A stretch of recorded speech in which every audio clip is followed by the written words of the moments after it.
So hey guys, the series name is What If Naruto Married Hero Killer, so let's start the series. A pair of odd blue eyes with crossed pupils scan every faces in a dimly area, and the owner merely tilts its head slightly before a raspy voice catches the owner's attention. What is it doing here? Tamura Shigaraki narrowed his eyes at the owner with disembodied hands all over his body and face. It doesn't follow my orders all the time. It's fucking useless. It's okay. Sensei believe it will benefit him to stretch his legs out, and with his quirks, it might aid us if anything goes wrong, Kurojiru reassured Tamura as he turned his head to a bulky black Numu. And beside, 2 of them are better than 1. TSK, whatever. Tamura clicked his tongue angrily. That thing better not screw it up. He jammed his hands into his pockets as his eyes shift to his loyal second-in-commander. It's time, get us in. Kurojiru's body emerges in black fog, blanketing everything in sight. That is all. 13 bowed to the students after he gave them a long explanation about the USJ and his quirk. You have my gratitude for listening so intently and patiently. That was awesome. Old Chaco shouted with pumping arms and several students applauding for the space hero. All right, first things first, Aizawa muttered dully, but he suddenly stopped talking as something caught his attention from the corner of his eyes and he turned to see an odd black hole in the distance. The swirling hole slowly enlarged before a hand grabbed the edge of the hole, seems to stretch it open, and a twisted face greeted the gloomy teacher with a psychotic glint. With many years of experience as pro-hero and guts, Aizawa shout out to his students and fellow pro-hero as sea of villains pour out of the black fog. Huddle together and don't move. 13. Protect the students. What is that? Kirishima peeked over the rail confusingly. Is this like that training pattern at the entrance exam? Don't move. Aizawa pulled his goggles down with a bark. Those are villains. Eraserhead and 13. Kurojiru scanned their faces. According to the teacher's curriculum we procured yesterday, Mr. All Might was supposed to be here, and yet, I know it, Aizawa growled as he remembered the reporter incident. So yesterday was the doing of you louts. Where is he? Tamura whined angrily. We went through all this trouble and rustled up so many of us to bring along. You can't tell me All Might, the symbol of peace, isn't here. He turned his eyes to the students eerily. I wonder if he'll show up if we kill the kids? The villains? Someone cried out, get out of here. What kind of numbskull could think honest to God villains would be able to just waltz into the hero home base? Sensei. Momo stared at the villains as they keep walking out of the black fog. What about the intruder alarm sensors?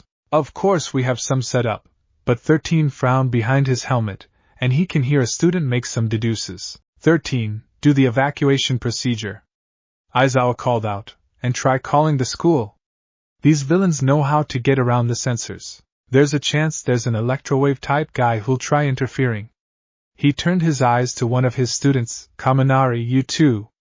Try contracting Yui with your quirk. Sensei. Izuku noticed that the gloomy teacher ran toward the rail. Are you gonna fight them alone?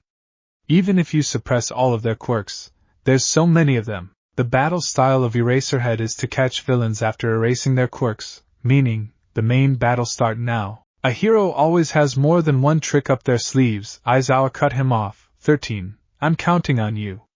He leaped over the cliff toward the villains. The owner of blue eyes watched on as Eraserhead single-handedly took several villains out with his long bandages, and several villains were in panic when they found out that they can't use their quirks for some reason. His hand-to-hand combat skills, too, are commendate. Tamura rambled in front of the owner. Furthermore, we cannot be sure just whose quirks he's erased. Since his line of sight is hidden by those goggles, that is why even a mass allied against him is tasting defeat. Now I see. He bit his fingernail annoyingly. God, pro-heroes are such a pain. If we were just any rabble, we wouldn't stand a chance. Kurojiru was about to reply, but he noticed 13 trying to flee with the students before he rapped in front of them. I'm afraid I can't allow that, the teleporter said. Greetings, we are the Villain Alliance. I apologize for the presumption, but we took it upon ourselves to enter Yui Academy, the base of heroes, in order to engage with Mr. All Might, the symbol of peace. We were wondering if we might be allowed the opportunity to extinguish him. You see, he calmly glances at the shocked faces. Was Mr. All Might not meant to be in attendance at this juncture? Perchance, has something been altered? Ah well, he sighed. Setting that aside, the black fog emerge out. This is my role. Suddenly, Kirishima and Bakugo attack him with their quirks. Bet you didn't think we'd be able to do you in before you got a chance. Kirishima grinned and he ignored Kurojire's sentence. It's no use, just run. 13 shouted, run, you too, you will be scattered. Kurojire blanketed the area in black fog, and tortured. And slain, everyone. Someone cried out before Kurojire scattered the students and villains in random locations. The Blue Eyes owner was taken to a certain zone. It'd only have been about 10 or more minutes, and the owner just watched 3 students fight the villains until 2 of them covered themselves under a blanket that was created by a girl with long hair, and the solo male student knock all the villains out with one giant lightning bolt. The owner wasn't affected by the bolt since he was out of the range. He merely tilts his head to his left and his feet step forward. Now then, Momo took the blanket off after she checked the situation. You've got a pretty big tear in your shirt. Jiro stared at Momo's large chest embarrassingly. How can a 15-year-old developing this much? Something catch her eyes and she looked up to see a 15-year-old boy, crouching over the unconscious villain as he poked the twitching body with tilted head. The boy have a lanky but muscular body with blonde short spiky hair, and he have a unique birthmarks, which look like 6 whispers on his cheeks. He only wear a black spandex pant that stop at his calves. Jiro have noticed many odd thin tattoo-like lines all over his body, outlining and detailing every muscle and joints, and it make him look like a robot or something like that. Damn it, another one? Momo spotted the blonde teenager with narrowed eyes, and the boy suddenly turned his head to face them as if he just heard the creator from distance, revealing his dull blue eyes with odd crossed pupils that seemed to cover the whole of his eyeballs, and for some reason, it sent a chilling shiver down their spines. Even Kaminari in his dirt personality. Jiro quickly shoot up on her feet with her sword, and before she knew it, the boy was at her side, following by a massive pain that coursed through her arm. She slowly looked down to see that the boy just hold her right forearm in a grip, and it swelled up so badly, signaling that the boy just broke her arm. She cried out in pain as she drops down on her knees, trying not to pass out from the agonizing pain as she clutching her broken arm. Jiro! Momo shouted out before she hears laughter behind her, and she looked back to see that a helmet-wearing villain holding Kaminari hostage as the boy just giggling dumbly. Damn it, she frozen up, is that how it'll end for them? Good job, dude, the helmet-wearing villain chuckled evilly. Now what will we do with TH? All of a sudden, the blonde boy buried his fist in the helmet-wearing villain's stomach with a sickening crack as the villain bent in half with widened eyes before he launched across the field, releasing the lightning-wielding student in process, and the villain skip across until he stopped few yards away,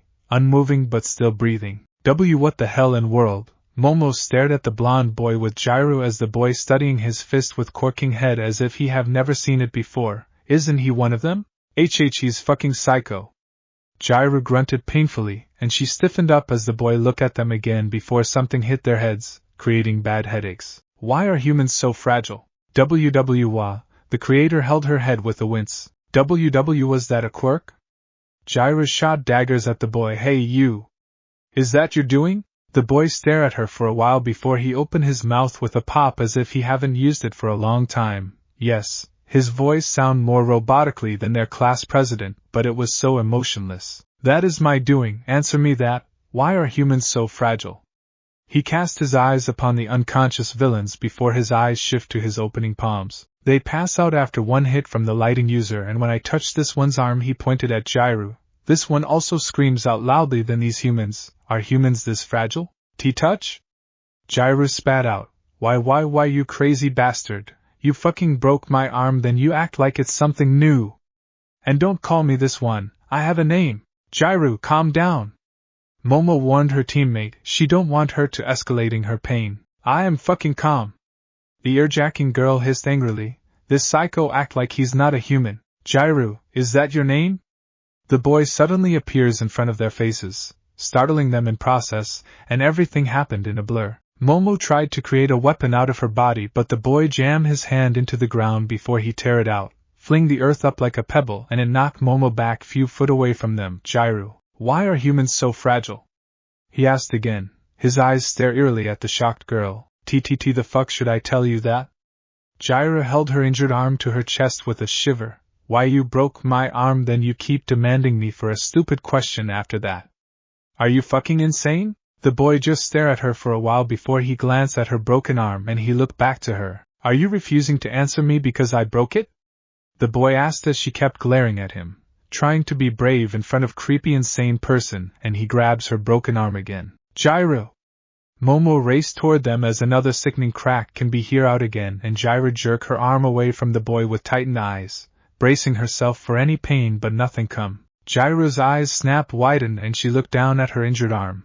No, it's not broken anymore. There was no swelling, no dislocating bone, nothing but perfect healthy arm. What the? Momo whispered in shock as Gyro touched her healthily arm with widened eyes before she jerked her head up to the boy, who was still staring at her unmoving, and multiply quirks. Whoever this guy is, all she knows is that guy is very dangerous. Will you tell me why humans are so fragile now?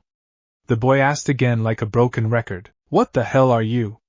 Gyro muttered absent-mindedly as she scooted away from him. They call us Numu, the boy said. He named me Naruto. Why are humans so fragile? He leaned closer. Give me answer now. Tell me why. I need answer. He took few steps forward and his hand reaches out toward ominously.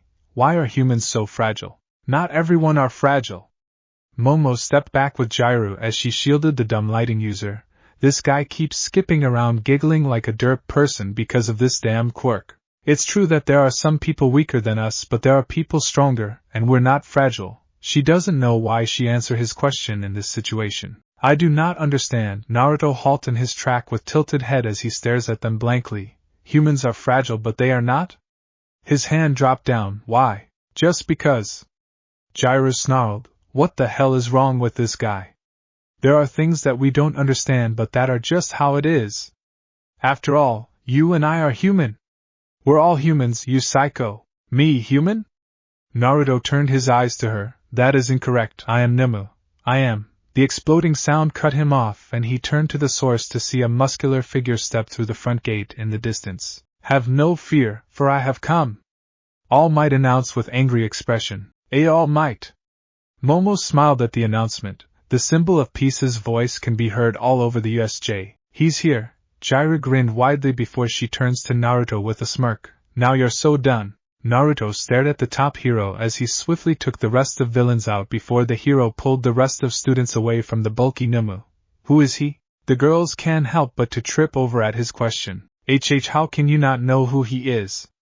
Gyro shouted at him with pointing finger. Do you live somewhere under rock or what? He is All Might, the symbol of peace and #1 hero in the world. He is All Might? The blonde replied as the muscular hero attacked the bulky Numu. So that is the one he want die. His body tensed up intensely. Momo barely registered the last sentence as the blonde sprint off down the mountain zone at astounding speed. Damn it. Don't worry. All Might can take him out easily. Gyro glanced at the direction. That guy. For a villain, he was so weird but scary. Way. Kaminari jabbed his thumb ups at them with a stupid giggle. Way. Crap. Why did he run off? Toru wandered through the woods. If anyone were around, they would just see a pair of floating gloves moving around as if she was in panic. But I really don't know Shudo was this strong. Wait until I tell, huh? Toru spotted a figure in the distance as it run toward her, and she squirt her unseen eyes. Who is it? She cried out in panic as soon as she realized it was not a student and this person was getting closer so faster that they might collide with each other, which might hurt or kill her from this high speed. Shit. The floating gloves waved around but her worries were for nothing as the figure suddenly jumps around her. Toru glanced at the figure to get a good look before she gasped out at the sight of a blonde and he stared at her with his unique eyes. It only lasts for few seconds before this mysterious boy vanished from her sight as he kept run, and the gloves dropped down to the ground. Hey, can he see me? She shook her invisible head. Nah, that's not possible. A hero is someone who smashes through every obstacle life puts in his way. All Might pummeled his fist into the bulky Numu as the students watch on in amazement. Do you know what I speak of, villains? He pulled his right arm back before he smashed it against the giant Numu. Plus Ultra. He launched the giant creature out of the USJ with a powerful uppercut. What is that, a comic book? Kirishima muttered in shock, missing All Might's comment about getting a little weaker. Now shall we put the end to our dance? All Might lunged toward Tamura and Kurogyri. You used cheat. Tamura shouted out angrily, and All Might was about to catch them, but something appeared in his sight. The muscular hero quickly bring his forearms up in guard as a leg smashed into them and a figure flipped backward on his feet. All Might bring his arms down, and he see Naruto for the first time. Yua. Naruto, why do you keep wandering off? Because of you, we lost the game. Yua. So young, he has to be 15 like the students. All Might frowned at the sight, and he looked so lifeless. He feel a familiar feeling as the vapor form around him. Oh no, I'm gonna snap back to my truth form. I gotta bluff. Well, look like there's another one I have to take care. How about you three come at me? What can we do? Why do we fail to clear the final boss? Tamura whined. Tamura, calm down. Kurojirai appeared behind the leader. The Black Numu have weakened him to a certain degree, and now Naruto is here with us. We can break the symbol of peace. Yes, Tamura muttered as he glanced at Naruto. Naruto, Kurojirai, let's kill him. With that, they all charged toward All Might, but Izuku suddenly leaped at them with his fist up in air. Let go of All Might! Izuku roared, and Naruto suddenly appeared in front of him, thrusting his opening hand at his face ominously, but it never landed because the blonde changed his course in midair as he tackled Tamura down before the sound of gunshot rang out. So they finally arrived. All Might glanced over his shoulders to see the group of teachers/pro heroes with a student reporting for duty. Ida called out among the teachers, "Ah, they came, it's our game over screen."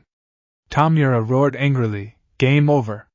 Game over!" He was about to whine more, but the bullets rained down on them, courtesy of the gunslinger hero, and Kurojirai can feel the pull of the black hole, courtesy of injured space hero. We have to get out of here. Kurojirai wrapped Tamura away before he called out to Naruto as he charged toward All Might. Leave him, we have to go back. Naruto halted in his track as he looked between All Might and Kurojirai. Target primary. Naruto turned back to All Might and he was about to take another step. Naruto, come! Kurojirai barked, obey or be aborted. The boy froze up as the outline of dozen small sections formed on his face before they slowly peel off, starting with his left eyeball, and the interior of his face were revealed to the world. Wah! Izuku cried out in shock as his sensei stared at Naruto's skull with widened eyes and his hands fly up to his mouth, holding his bow back. Naruto stand there for a few moments before he stepped back and his face returned back to original. Vanish as if his face weren't falling apart a few seconds ago. Yes, I will come. Naruto walked back to Kurojirai and he vanishes into the black fog along with the teleporter. So they might force him to do that. I can't forgive them for that. All Might clenched his fist tighter before he overhears Izuku's comment about being useless, and he speaks up to encourage his secret apprentice. In a seedy bar, Naruto stared at the wall blankly as he ignored the discussion between Tamura and the figure on monitor screen before the voice called out to him few moments after the discussion ended. Naruto, how was your first field trip? The voice spoke with a deep raspy tone. It must be very experiencing for you. It was a curious day. Naruto merely tilted his head. Oh, why is that? The voice asked. I do not know, the blonde boy answered. I learned that a single answer breeds more questions when you receive it. The voice was about to speak up, but the boy cut it off. Creator, am I a human? No, you are a Numu, the voice answered, a living weapon. That is correct, Naruto simply nodded. I am a Numu, not a human. Why do you ask me when you know the answer? The creator frowned with a hum, but the unique Numu turned back to the wall without a word and the creator hum again. This Numu was unique because it have capable of speech, like the other one, but this creature don't follow the orders mostly of time. The creator decides to keep it around out of curiosity, and there are those interesting quirks. It's a pity that he can't steal it for some reason. Maybe it's because he created Naruto from Ahi. Wave it off since it's not this important. Very well, I'll check in later. The monitor turns off. I would like to go out again. The boy spoke up out of blue. I don't see any harm in that.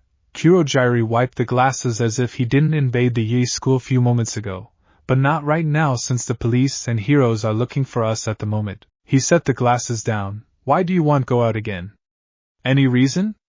This Numu barely go out since he was created, and today was the first time he went out, due to the real leader's wish and to see how it will affect the creature. No reason, Naruto replied as a certain memory passed through his mind. 2 weeks and few days later, Naruto sit in the same spot like before, but instead of watching the wall, he was staring at the television as they showed the Yi's sports festival. He overheard his creator telling Tamura to watch it, and Kurojairi was kind enough to allow the boy to use his television while he went out for an errand. He has watched it from the beginning up to the matches between the top students, and right now, the television was showing the replays of the final match. There. Naruto leaned in closer as the camera's POV changed couple times. There.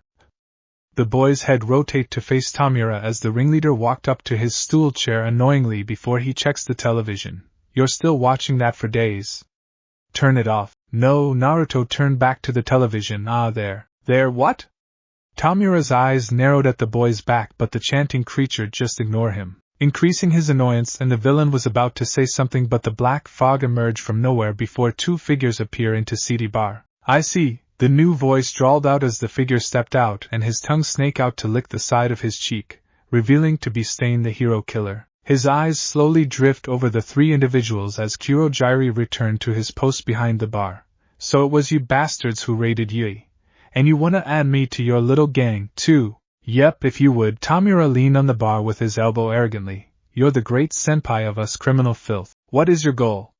Stain narrowed his eyes at the leader, and Naruto glanced over his shoulder with a blink. First of all, we want to waste All Might, Tamura replied. Then we'd like to destroy all the things that aren't to our liking. He pulled several pictures out of his pocket to present them to the hero killer as Stain glanced at the image of Izuku. Like, say, these little shits, all of them. I was ill-advised to be interested. Stain sneered deadly. You, you're the type I despise the most. Huh? The leader raised his eyebrow behind his father's hand. You want me to rub shoulders with some childish temper tantrum? Ha ha, Stain mocked him as he unsheathed his swords from his sides. What sense is there to bloodlust without a cause? Sensei, Kurojairi whispered to the lit monitor behind him. Is it alright to keep this going? No, that is good. Sensei's voice spoke. If I simply tell him all the answers, it won't mean a thing.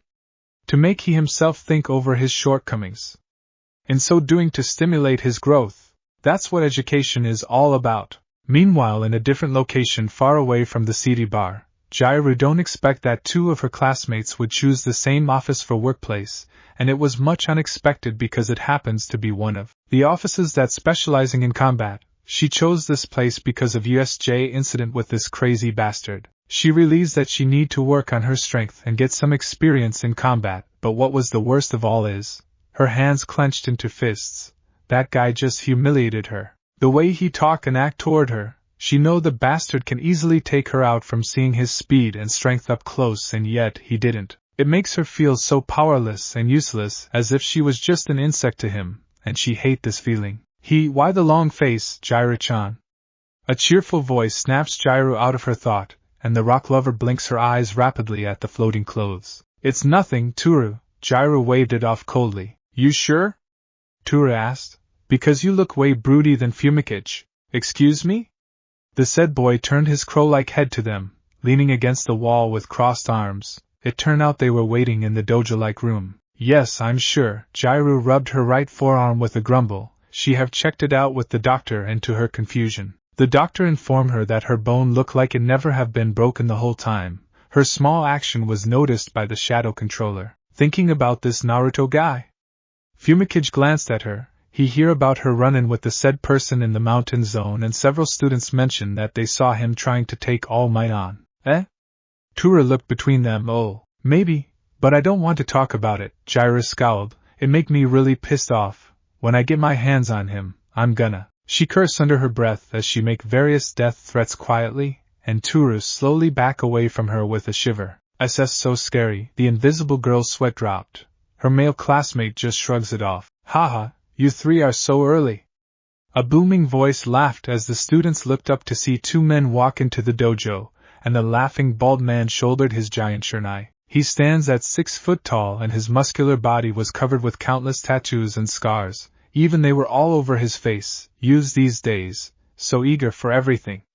Right, Crow? He peeked at the 7 foot and 5 inches tall lanky man, and the lanky man nodded his head at him with a soft smile. He looked so much like a scarecrow, due to his tattered clothes and his sewed mouth. Good morning, tattooed Bancho, Crow, Fumikage greeted politely. TSK, don't call me that. Tattooed Bancho clicked his tongue annoyingly. I hate that name.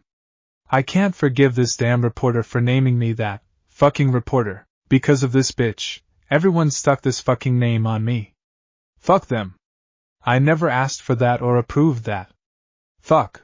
He ranted to the point where he just throw every swear words out, and everyone just stare at him until Crow suddenly swing his fist downward onto Bancho's head. Oh you fucker. Bancho tackled Banshee down with a battle cry. That hurt. Are you try to do, fucker? Cammy, why in the world did I chose this place? Jaira looked up to the ceiling annoyingly as the two adults fight each other like a children. Don't you say you picked this place for Bancho's usable of sound quirk in combat? Turu replied, and Jaira pinched the bridge of her nose. In order to accomplish anything, you need a creed. Stain pinned Tamura down to the countertop with his blades after he managed to paralyze Kurojairi and Naruto with his quirk. A mind that those weaklings, who lack them both, are culled is only natural. That is why you'll die. Oh, you're too strong, damn it. Tamura laughed with a whimper before his eyes glanced over to his second-in-commander, Kurojairi. Quick, send him back. His eyes shifted over to the frozen boy. You, do something.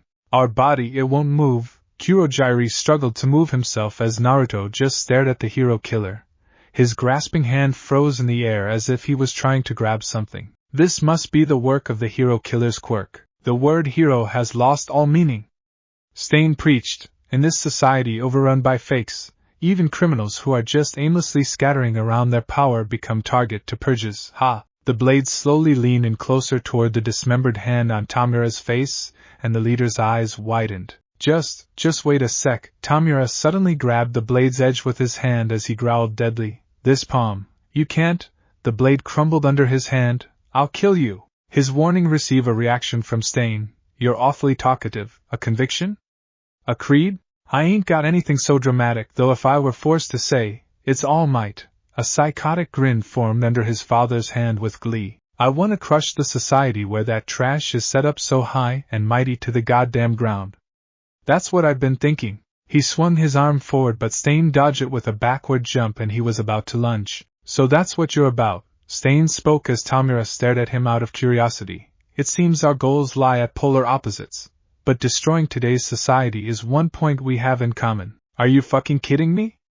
Tamura spat. Get the fuck out and die. Aren't I the type you despise the most? I tested your mettle, the hero killer replied. Those at death's door always express their true colors. You're an odd one. But a mind, the sprouts of crooked creed dwells inside you. He looked around at each individual. I wonder what fruit those sprouts will bear.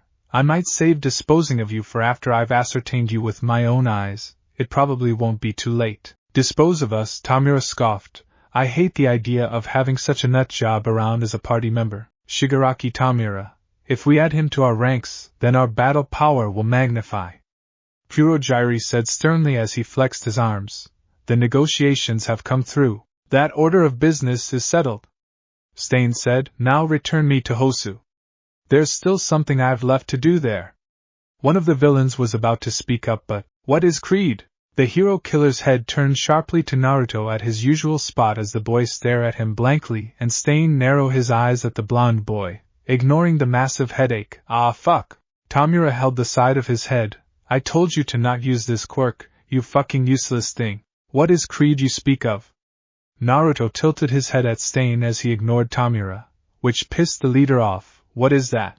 It's something to explicate the actions that lead you to your goal, Kurojairi explained. A goal? The blonde boy turned his head to the teleporter as Stain watched on. Goal? What is my goal? What is our goal? Nothing. Tamura snarled. You and the Numas are the weapons for the party member. Their purpose is nothing but to follow our order, something that you useless tool can't do. Naruto stares at him for a few moments before he turns back to the television. The leader took it as a sign that the boy understands him. That one. Stain narrowed his eyes at the boy more as he studied their body signs the whole time. Something is off with him. I wonder if. My apologies. Kurojairi set the glasses down on the bar with a click, unknowingly snapped Stain out from his thought. You said Hosu, correct? Do you have a specific location for me to send us there? Yes, the hero killer muttered. Hey, before we go, Tamura whispered to Kurojairi as soon as an idea hit him. I want to pick up a couple of things or three at this place. Somewhere in Hosu. a black fog formed above a building's water tower and Stain was first to step out, following by Tamura, Kurogiri and Naruto. Hosu, man, Tamura muttered, it's surprisingly prosperous. I'm gonna reform this town and for that, more. Stain looked over the city as his tongue flicked out. Sacrifices are needed. Is this the thing you've left to do that you spoke of earlier? Kurogiri asked and Naruto looked around, taking in the sight. You're the kinda guy who gets it. The hero killer glanced over, indirectly mocking the leader. Don't keep pushing your luck. Tamura clicked his tongue. The title hero should only be permitted to those who have achieved great undertakings. Stain spreading his arms wide open as he faced the city again. There's too many of them, counterfeit heroes who worship the almighty dollar. He leaped off the building. Until society realizes its error on its own, I shall continue to appear. You keep waxing on like that. You want to raise up a damn grassroots movement, or what? Tamura complained to himself as he watched the hero killer disappear into the urban jungle. I'm about to weep from the gallantry. You can't make fun of him for that. Kurogiri spoke up as his allies turned to him. The places where he's appeared up to now have seen crime rates abating across the board. One theorist has it that there's been bashing linked to the increase of awareness of heroes. Wow, that's fantastic. Tamura said sarcastically. So the heroes doing their best reduces the number just in it to put food on their tables. The hero killer is also the hero breeder. How circumspect. He crossed his arms bitterly. As I thought, at root, we just don't get along. Pisses me off. He glanced over, released the numbness. I'm not satisfied with having a blade in my side. If you want to kill shit, then kill shit.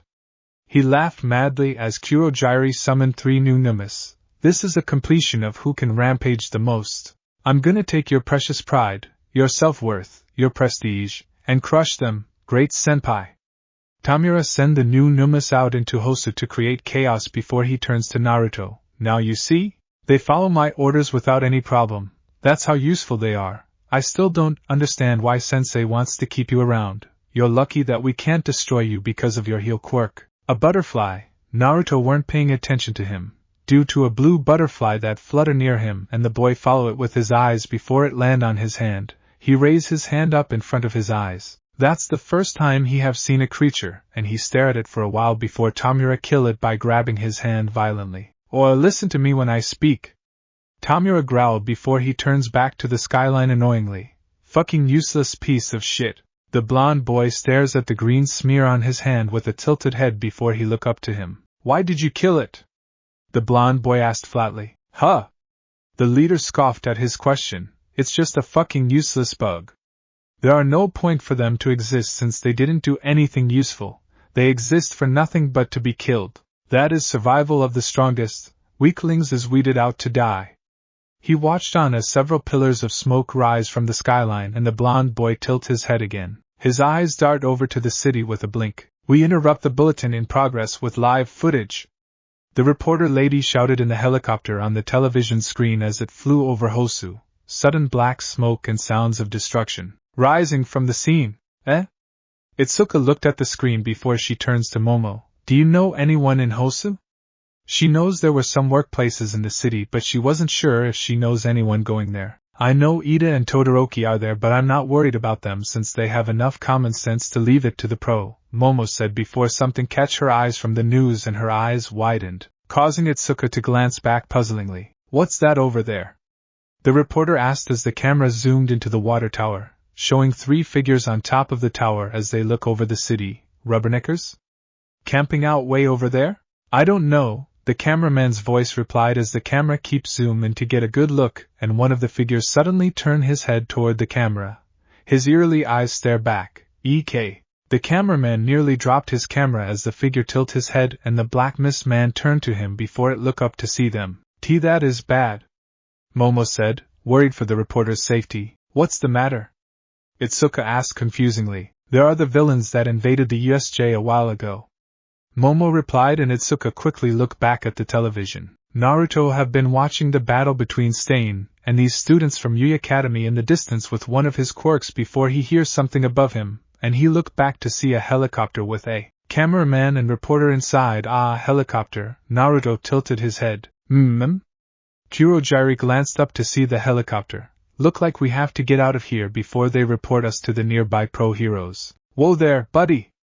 Tamura suddenly threw the binocular away furiously after he saw the aftermath of the battle and the loss of one of his Numas at Stain's hands. What the fuck are you doing? How the hell did that Numa get killed?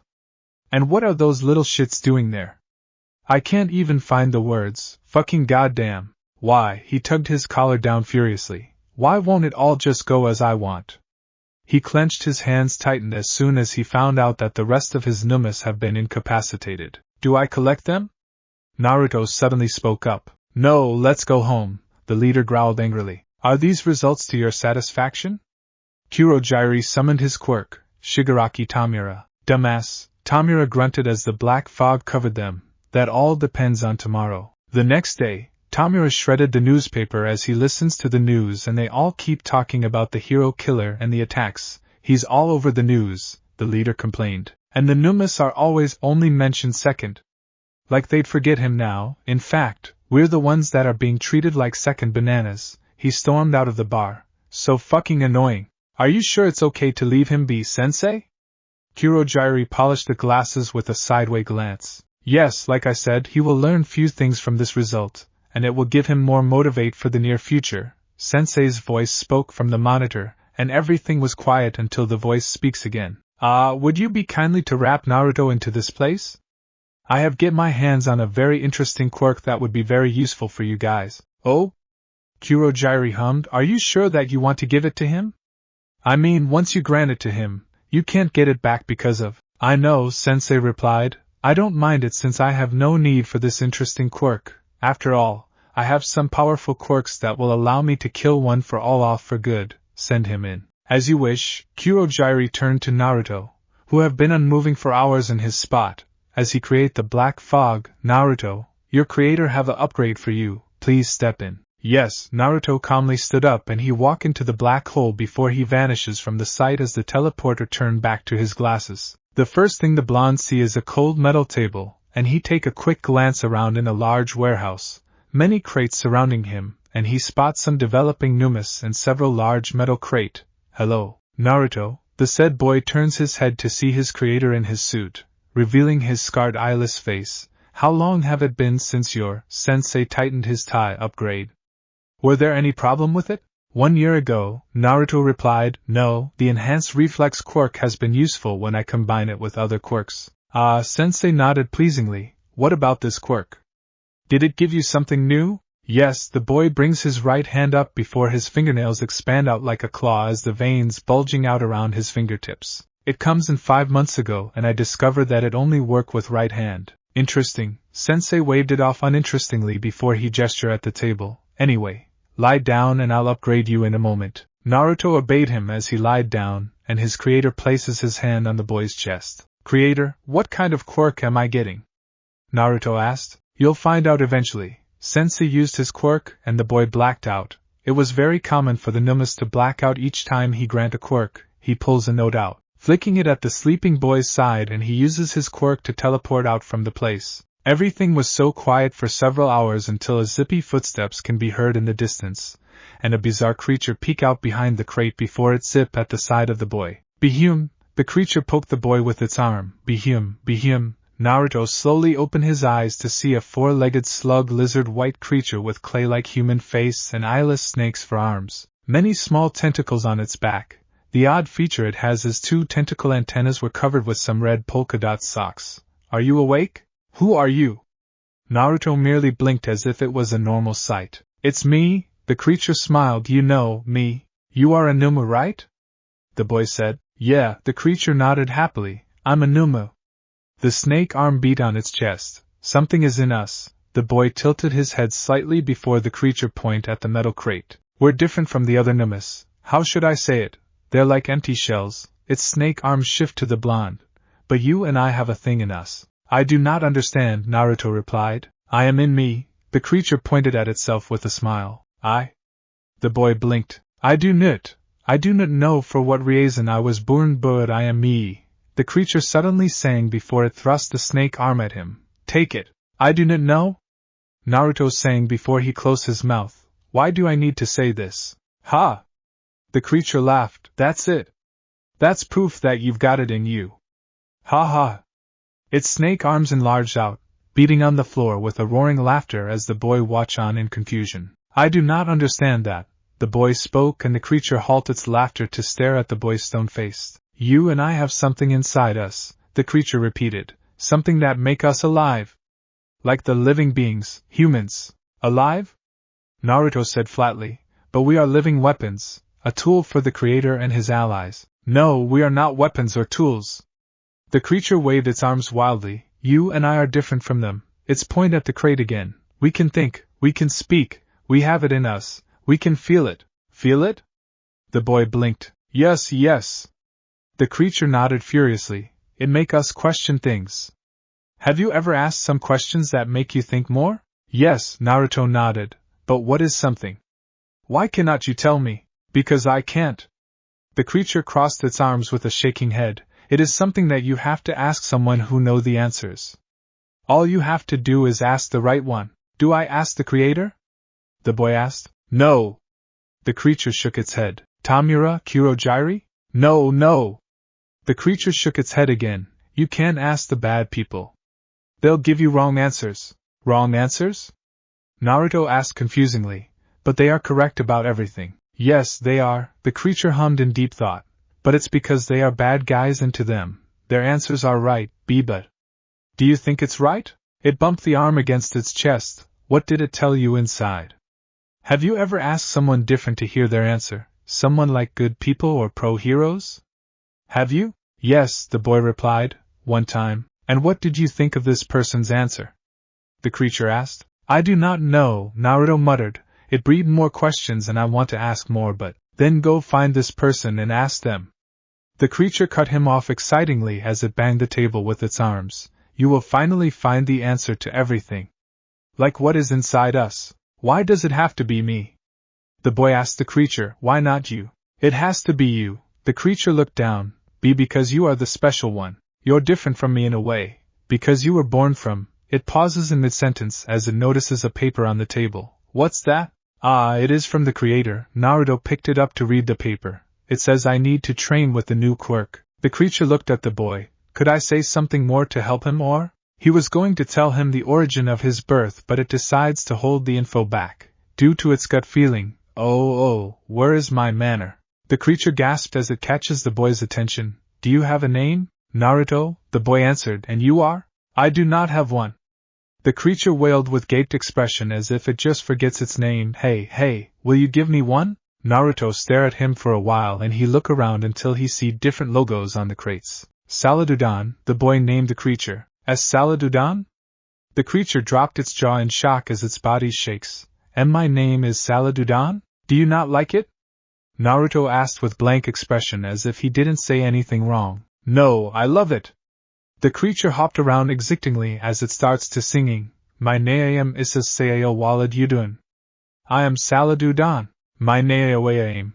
Naruto watched the singing creature for a long time before he walked away to test his quirk as he pounded on his conversation with Oddnuma who keep rambling nonsense, wondering what was inside him. 2 weeks later after Naruto got used to his new quirk and right now, he was standing in front of Kurojairi as the teleporter handed a wad of caches to the boy. He hasn't told anyone about Salad because the creature stressed that he can't tell a soul about the creature or their conversation, and it will end bad for them both. When he questioned the creature about certain things, Salad kept changing the topic or dance away with an odd song after it told him that he won't understand. Remember, Naruto, do not take these sunglasses off, Kurojairi warned the blonde boy, and do not do anything that would catch the pro's attentions. If you do, run and tell me so I'll wrap you out there. Understand? Yes, I understand. Naruto nodded his head. He wear a red hoodie with blue jean that cover his black sneakers and a pair of sunglasses that cover his unique eyes. It's his first day out in the real world without any villains and Sensei told Kurojairi to let him so he can have some experience to disguise himself and hide himself from public sight if anything went south. I'll be off. Have you decided where you will go today? Kurojairi asked so he can know where to bail Naruto out, just in case. Yes, the mall. The blonde boy walked out of the bar. The mall? Kurojairi muttered to himself as Tamura entered the bar. He wondered where did Naruto pick this word up from. Many people walk around in an opening mall, known as Kyoshi Ward Shopping Mall, and Naruto stand in the middle of the crowd unmoving as he look around curiously. He start to wander around, glancing at each store as he walk past while he also glance at the humans around him, and they all have different kinds of expressions that he never have seen on these villains. He can't explain it very well, but they stand out for some reasons. The boy's feet stop in front of a bookstore as a title of a book catch his eyes and he read it out loud to himself. Importance of insects. Naruto tilted his head as he remembered Tamura's comment about useless bugs and he looked at the book again. Remembering Salad's conversation, for some reason, he picked it up before he stepped inside and the boy scanned each books as he searched for some certain topics or anything that catch his interest. Importance of insects, wildlife of the world. Naruto checked the books in his bag as several people gave him odd looks for talking out loud. Inside our body, something bright catch his eyes and he halted in his walk to take a good look behind the store's window. It was an orange jacket with a ridiculous price tag and the boy just stared at it blankly. The shoes store must be over there. Ashido gestured at a certain direction as she walked with Toru, Ida, Momo and Kaminari. The creator decided to tag along since Gyro already purchased a large duffel bag and decided to check a nearby music store. Alright. Toru suddenly ran forward. Last one there has to pay half for the winner. Don't run. Ida warned her. You will hurt someone if you run or do not pay attention to your surrounding and he rambled on. Chill, don't be such a wuruwa. The invisible girl bumped into someone, nearly knocked the person down and the figure's sunglasses fall off his face. Oh, sorry. She apologized. I wasn't paying attention. Ah, sunglasses, the person muttered with his head down, reaching out for his sunglasses. What did I just tell you? Ida rushed over before everyone hears a crack and he slowly looked down to see that he just accidentally stepped on the sunglasses, breaking it in half. I am very sorry. He bowed furiously.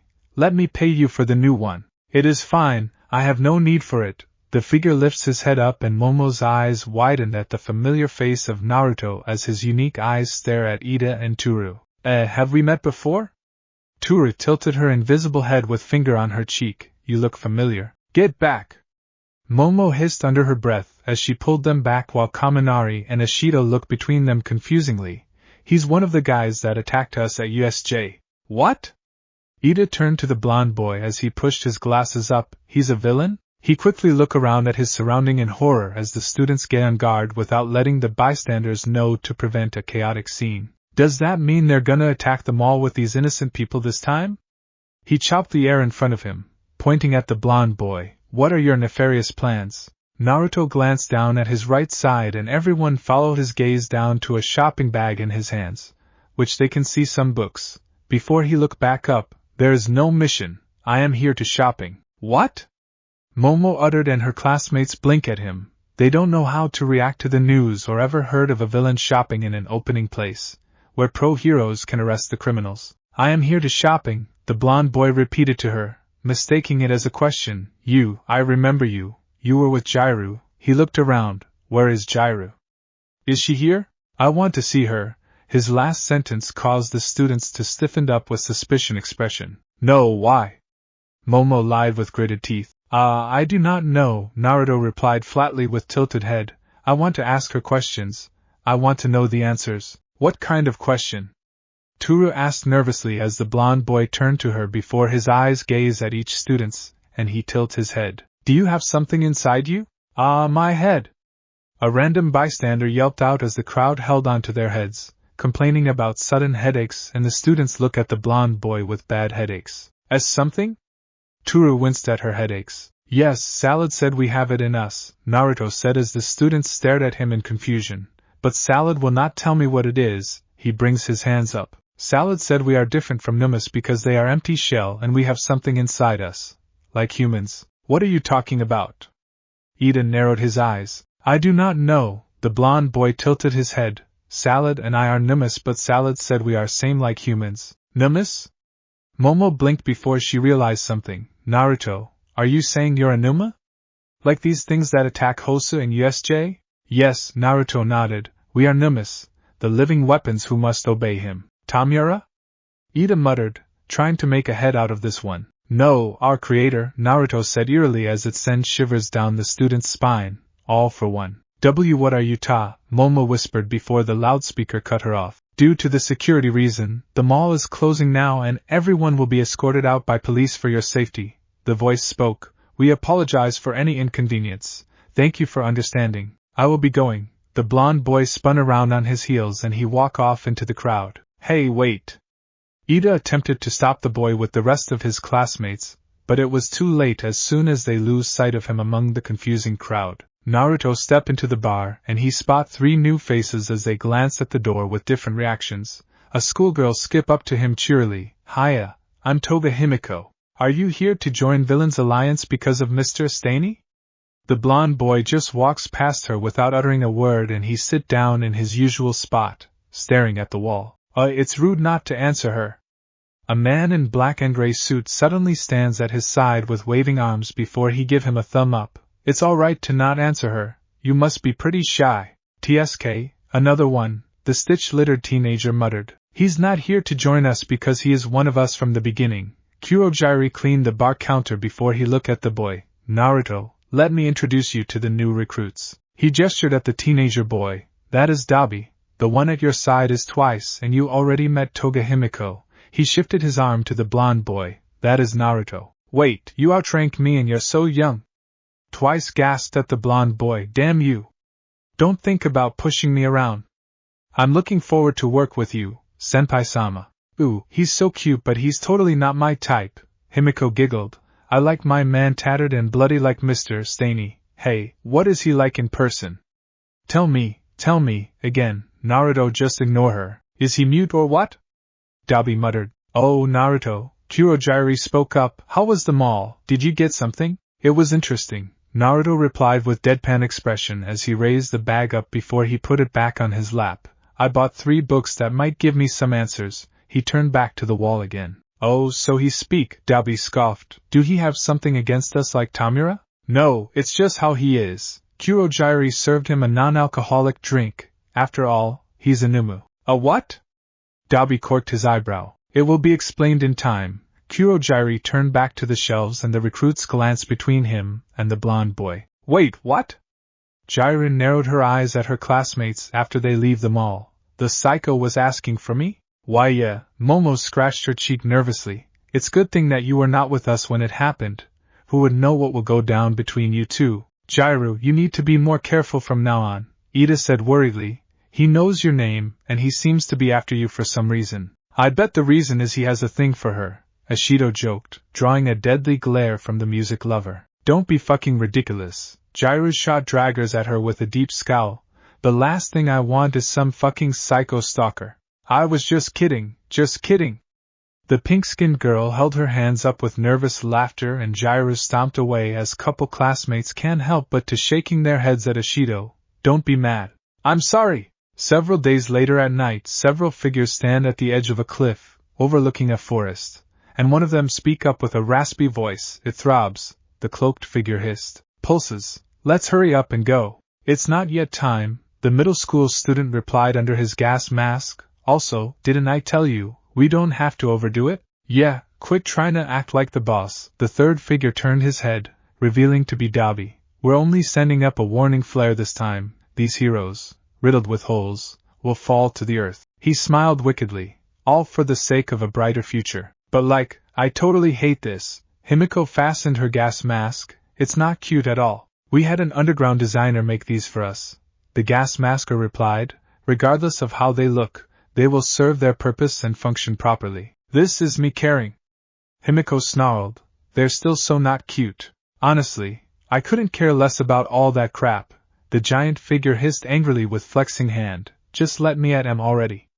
I'm so amped up, I'm shaking in my boots. Shut up, you psychopaths. Dabi glanced over his shoulders with a scowl. It's not time yet, not until. Several more figures appeared behind them. All 11 of us are together. Sorry, we're late. A long-haired man with glasses smirked coldly. Job, the bondage-wearing man moaned. Job. We can call up as many poser punks as we want. All that gonna happen is the job will get riskier, the long-haired man said. If we're gonna do this, we need a select team of experienced members. First we drill into their heads, Dabi spoke, that their peaceful lives are over. When is the time? Naruto stood next to a chainsaw-wielding Numu. Tomorrow night, Dalby replied. Kurogiri give us an info that they're gonna have a courage challenge and it's an ideal time to hit them. His eyes peeked at the blonde boy out of the corner of his eyes. Remember, follow the plan and complete your mission without any fail. The blonde Numu does not give him any reply and Dalby released a faintly huff before he turned to the others to make sure that they understand their roles. Naruto just stared at the forest motionlessly. The Yui students were making curry for dinners under the eyes of their teachers and pro-heroes. Pixie Bob stared at some male students with darting eyes as she tried to figure out who she will call dib on for the possible marriage before she noticed Ragdoll at her side and she realized the blue-haired woman was too quiet, way far out from her character. What's the matter? Pixie Bob asked curiously, causing Ragdoll to leap up slightly. Oh, nothing. Ragdoll grinned widely before she looks back at the students. It's just... Her grin saddened as she places her right hand on her belly. He should be at their age now. Oh! Pixie Bob's eyes widened at her with a small wince. Sorry, I forget about. Don't be. Ragdoll smiled sadly. It's no one's fault but mine. Hey, it's not your fault. Pixie Bob frowned. No one knew what was going to happen this day. Yes, it was, the blue-haired woman whispered softly. Because of me, he's gone. Hey, Ragdoll, are you okay? Kirishima asked with a concern after he notices her expression. Yeah, I'm 100% fine. Ragdoll suddenly threw her hands up with a wide grin as she hopped around hyperactively before she thrust her paw glove at him. You better eat up more because we're not gonna hold back tomorrow morning and we're gonna work you hard to raw. Oh, okay. Kirishima gulped with paled face. He doesn't want to go through this training again tomorrow morning. Pixie Bob glanced at her friend sadly as she moved around the students with a hyperactive giggle. Unsure what to say right now. The next night, Naruto stand alone behind trees as he wait for the signal and his eyes draw to the full moon in the starry sky. He keeps staring until a voice speaks into his earcom. Now, it begins. Dalby's voice uttered, Fall to the earth, Villain Alliance, First Strike Team. The blonde boy step out onto the trail, stroll up the trail as he keep his eyes out for his targets, or anyone that come across him. He don't know how many minutes have gone by since he wander around in the forest, and it take a while until he come across a sight of 3 people as they run toward his direction. He takes a step forward and the group suddenly halts in their trail as soon as they see him. His eyes study each individual swiftly. A female with thorny vines for hair and 2 males. A large male appeared to have head that looked like some kind of glue top with 6 holes in front, and other male looked like a Bigfoot with large canine teeth. Is he a student or one of these villains? The Bigfoot male stared at Naruto through his glasses. They were fleeing from the poison gas and they happened to receive a permission to use their quirks to defend themselves. I've never seen him before, so he must be the latter, the girl muttered, and they stay on their guards while he stares back. You 3 are not on the list. Naruto finally speak up after a long pause of silence. Neither targets. List? The girl uttered with a whisper and the blonde boy suddenly takes another step forward, causing the Bigfoot boy to react on his natural instinct. Shishida, wait! She called out as the Bigfoot boy charged toward Naruto. We don't know anything about him. Shishida used his feet to kick himself off the ground and he leaped above behind Naruto's back. His right leg swing downward to the blonde boy's head. Naruto can see the wild boy's leg out of the corner of his eyes and the boy's right hand snake out, gripping on Shishida's outstretching ankle before the blonde boy smashed the wild boy against the ground in front of him. Shishida gritted his teeth with widened eyes as he quickly rolled away at his left side, kindling his bruised leg, and he tense up as soon as the blonde boy take 3rd step forward before the glue-like liquid flow around Naruto's legs. The wild boy can feel the giant hands picking him up with a yank, pulling him away from the Numu, and he look up to the giant male. Thank Bando, the said giant nod wordlessly. I told you to wait. The girl hissed as her vine hairs wrapped around Naruto's upper body. Sorry, Shiozaki. Shishida apologized before he looked at the blonde boy. This guy's quirk must be enhanced reflex.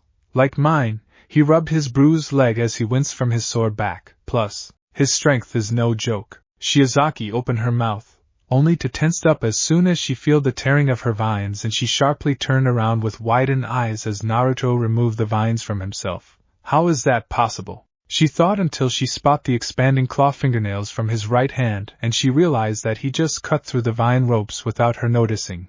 Naruto lifted his left leg up, tearing through the glue enclosure, and he break his other foot free before he walked toward them calmly. Bando, make a wall! Shiozaki hollered out, and the giant boy obeys her, creating a giant wall out of glue liquid. The hand break through the wall with an ease and another hand break through before the wall split apart in half, due to Naruto. As soon as it happened, a bind of thorny vines whipping toward his face, and he leaned his head back, receiving a small cut across his nose. Brigade.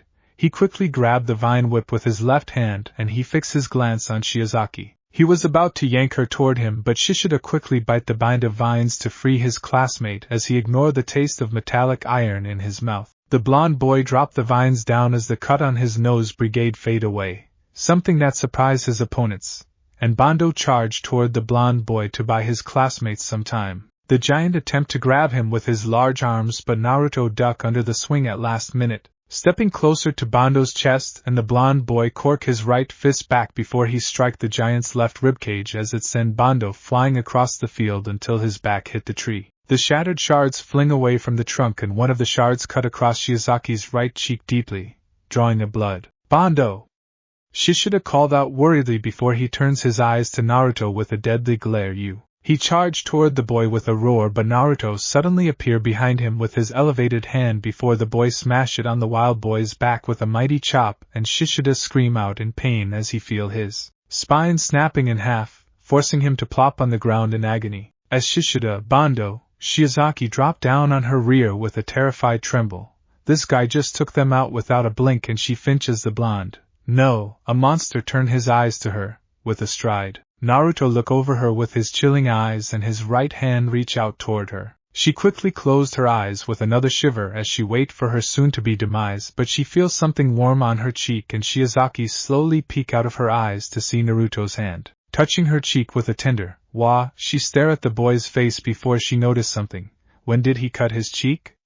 There was a deep cut on his right cheek before it vanishes slowly. Naruto silently removed his hand from her cheek and he moved over to Bando as the giant breathed shallowly, due to the caved-in rib, before the blonde boy placed his hand on the giant's chest. Bando's breathing slowly returns to normal and Shiozaki's eyes widened at the sight of Naruto's caved-in chest before it repaired itself, once again. Naruto moved over to Shishida and he touched the wild boy's back with his right hand. What the hell? Shishida whispered in shock as he felt his agony fading away, witnessing the whole thing from his down position, and he lifts himself up slightly with widened eyes. "And my back, it's not broken?" Naruto abruptly dropped down on his back before he stand back up on his wobbly legs and he walked toward Shiozaki again as his shaking steps slowly become normal again. Her breath baited up as soon as Naruto get closer to her until he just walks past her without breaking his stride. Wait! Shiozaki quickly looked over her shoulder as he stopped in his trail, still shocked by his action. Did you just heal us? Why? She bit her lip. Why? Aren't you a villain? You should have ki. She can't bring herself to say it. That guy should have ended their heroic career or their lives. Because you are not on the list or the targets, Naruto replied without looking back. But why did you heal us if we are your enemies?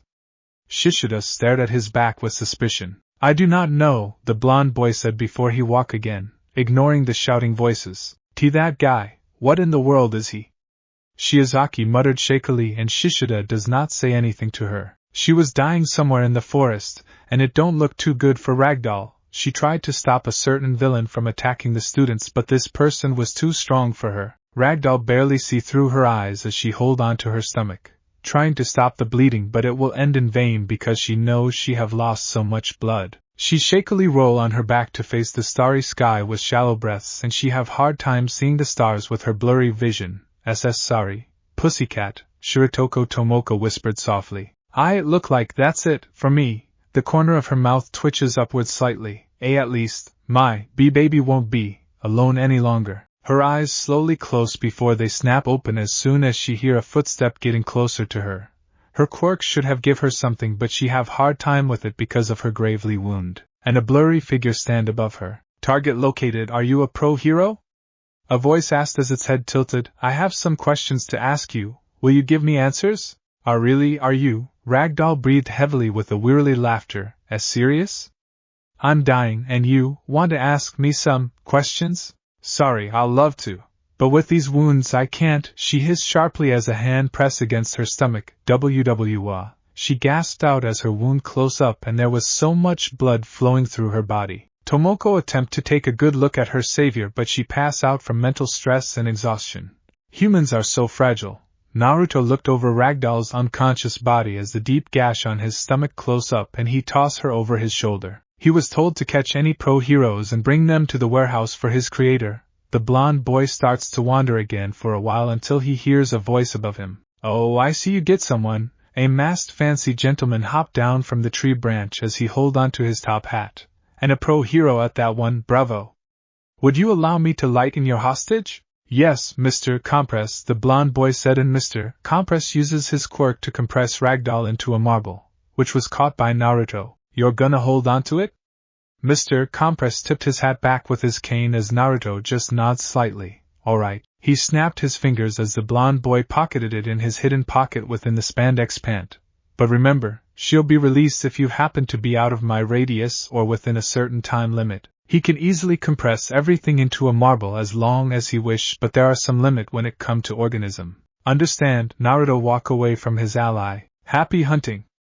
Mr. Compress called out with a chuckle before he hopped up into the tree and he skipped across the treetops with several flips. "Hold on, we're almost there," Aoyame whispered to his unconscious classmates on his back with struggle. Momo just passed Toru and Jiraiya to him as soon as they run into each other, and she told him to bring them back to the cabin while she searched for the stragglers. He kept carrying them for a long time until he stopped to take a very short break to catch his breath, as he hid themselves from the sight, and he looked at his classmates worriedly. They were in some pain because of this poison gas, and the gas mask barely can help them at the moment. A snapped twig jolted him up and he looked behind to see a blonde boy with unique eyes and birthmarks as he stared back before he glanced at his classmates. Aoyame quickly recognized him as their enemy after he hears some description from his classmates who have ran into him before. "Ah, Jiraiya." Before the French boy knows it, Naruto kneeled between Aoyame's classmates with a tilted head as he stares at her sweating paled face and he can hear her slow heartbeats. "Is there something wrong with Jiraiya?" He turned his eyes to Toru. "This one is same like Jiraiya." He looked up to Aoyame, drawing out a flinch from him. "Do you know why?" "They've been poisoned." Aoyame can't help but to answer him, and he don't know why. If they don't get help in time, they'll die. Die. Naruto looked down at Jiraiya before he placed his hands on their chest, and Aoyame was about to stop him with a shout, only to notice the blonde boy's current stage. His face become paled as the colors returned to Jiraiya's face and Toru started to breathe normally. Aoyame checked their status and bewildered, and he looked up to Naruto as the Numa stand up with some difficulty. "I don't know what to say, but His breath got caught in his throat after he saw the blonde boy's expression, and his eyes shakily follow Naruto's body as the Numa quietly walk off into the forest. He doesn't know why he feels something inside him snap. He doesn't understand why it makes him acting like that when he sees Jiraiya like that. He was baffled by his tightened fists as they draw the blood out of his palms. Even his footsteps leave behind a trail of deep imprints with cracks. He can feel something burn inside his chest, and he want to get rid of it. He don't know why a face pop into his face, either why he want to take this person out. He start to pick up his speed, and the animals that remained behind an attempt to bravely, scattered everywhere to get away from the Numa. 2 against 1. So you thought one of you could hide and attack me by surprise, right? Mustard flashing his handgun around with a evil laughter after Tetsu shielded Itsuka from the bullet. So naive, that plan. He gestured at the gas fog around them. You see, this gas, it comes out of me, and I can control it. Every shaky movement of yours betrays you. I can sense it all. In other words, I can see right through you. He can sense someone coming from behind, and he looked back to see Naruto with his blonde hairs covering his eyes. Now it's gonna be 2 against 2 and I don't have to do anything now. Shit! Itsuka helped Tetsu up as he covered his orifice. Momo told me about this guy. He's dangerous. Naruto, now be a good weapon and key. Mustard laughed right before Naruto unexpectedly clawed his back out with his expanding fingernails, and the gas controller screams out in pain as he moved away from the Nimble. Why you? What the fucking are why? His breath hitched up in fear as he saw Naruto's face for the first time, and the Yi students behind him stiffened in similar stage. Mustard! Naruto snarled, his blood-red orbs, filling up his sclera, stare into Mustard's gas mask as if it was burning into his soul, and his lips draw back like a snarling predator, as his sneers show his fangs. Off, you poison Jura! He lunged at Mustard with a savage roar, and the gas controller barely dodges the swipe as it cut through several trees down. You did that too, Gyru. Stop it, stop it! The gas controller cried out with his right hand up as he crawled backward away from raging Numu. I order you to stop. A fist strike into his face with a straight, shattering the mask in pieces as the gas controller hit the tree with a thud. What the hell? Tetsu spoke through his hands with widened eyes. Aren't they on same side? We gotta stop them. Itsuka shouted. At this rate, he'll kill him. RRRGH. The raging Numu jump up in air and he attempt to stomp his feet down on the screaming gas controller's face, but the giant hand swat him into the nearby tree. Naruto flip up on his feet as soon as he land on the ground and his red eyes sharply turn to Itsuka before a steel fist smash into the right side of his face, launching him into another tree. Alright, got a good one in. Tetsu pumped his right arm. He felt his fist land on the blonde boy's face, and this guy will stay down for good. His mini-celebration was short-lived as Naruto stood back up, and he have a broken jaw, which was rapidly healing right away with few cracks. Regeneration? His eyes widened. That don't make any sense. No one should have more than one quirk. The blonde boy was about to charge at Tetsu, but the gunshot catch his attention, and he fixated his eyes upon Mustard as the gas controller fired his weapon at the raging Numu, only to miss him by miles. This idiot! Mustard! Naruto charged toward the gas controller with a roar before the Yi students can do anything to stop him, and he threw a hard right hook at Mustard, only to bury his hand into the ground as Itsuka yanked Mustard away from his range. Before she know it, Tetsu tackle her down as Naruto's legs swing past over their heads and the blonde boy once again lunge at Mustard. Gigi, get back! Mustard held his handgun up with a scream and he was about to pull the trigger, but the weapon fall apart in pieces, due to Naruto's right claw. The gas controller's eyes widened in fear as the raging Numu hold his left fist up with a savage snarl, the moonlight at its back creating a terrified silhouette. Naruto bring it down, but Tetsu and Itsuka shoulder tackled the raging Numu back and the steel boy dragged the gas controller back by his collar. Let me go, let me. Shut up. Tetsu knocked him out with a steel punch. This guy keep making it worse as long as he stays conscious. You hurt her. The roaring Numu's left arm gained a metallic gray tone, making it appear like a cybernetic arm, before his forearm morph into something. Weapon arm, Gatling gun. A small Gatling gun takes place of his forearm and he aimed it at Mustard's body with another roar. Fuck, get down! Tetsu hardened his body as he shielded Itsuka and Mustard, just in time before the Numu unleashed the hell of bullets at his back. Tetsu! Itsuka shouted out as soon as the gunfire ceased. I'm fine. The steel boy grunted out with a wince. Around is nothing. He glanced over his shoulder.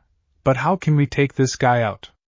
We threw everything at him, and he keeps coming. Then we'll run, Itsuka muttered with gritted teeth until a theory formed in her head as she realized something, and before they know it, Naruto knocked them away in opposite directions. She quickly stood up from the ground with a painful grunt as the raging Numa lifted his right claw up over Mustard for a finishing blow, and she have to take the gamble. Don't. She quickly placed herself between Naruto and Mustard with her spreading arms, and Naruto's red eyes flicked down to her with a deadly growl. Itsuka, get out of the way! Tetsu scrambled up to his feet and Naruto was about to thrust his claw downward until, that's not what Gyru want!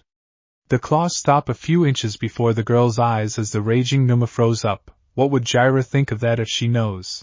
She barked, if you take a life then she will never forgive you for that. Gyru, Naruto whispered with a low growl as if he was snapping out of daze. Gyru do not want that. His red eyes flicked to Mustard as the Scara whitened.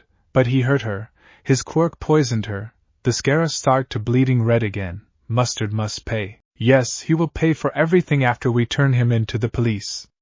Itsuka speak hastily, the justice sees to it, and it will happen, I swear. Justice? His eyes' color flicked back to blue as his fangs slowly transformed back to normal teeth, and the blonde boy bring his hand down, staring at Itsuka. Do Gyru want that? His response was a mutely nod as he tilted his head. I do not understand, but very well. He abruptly spun around on his heels and the blonde boy walked toward the woods. Then I must continue with my mission. Hey, wait.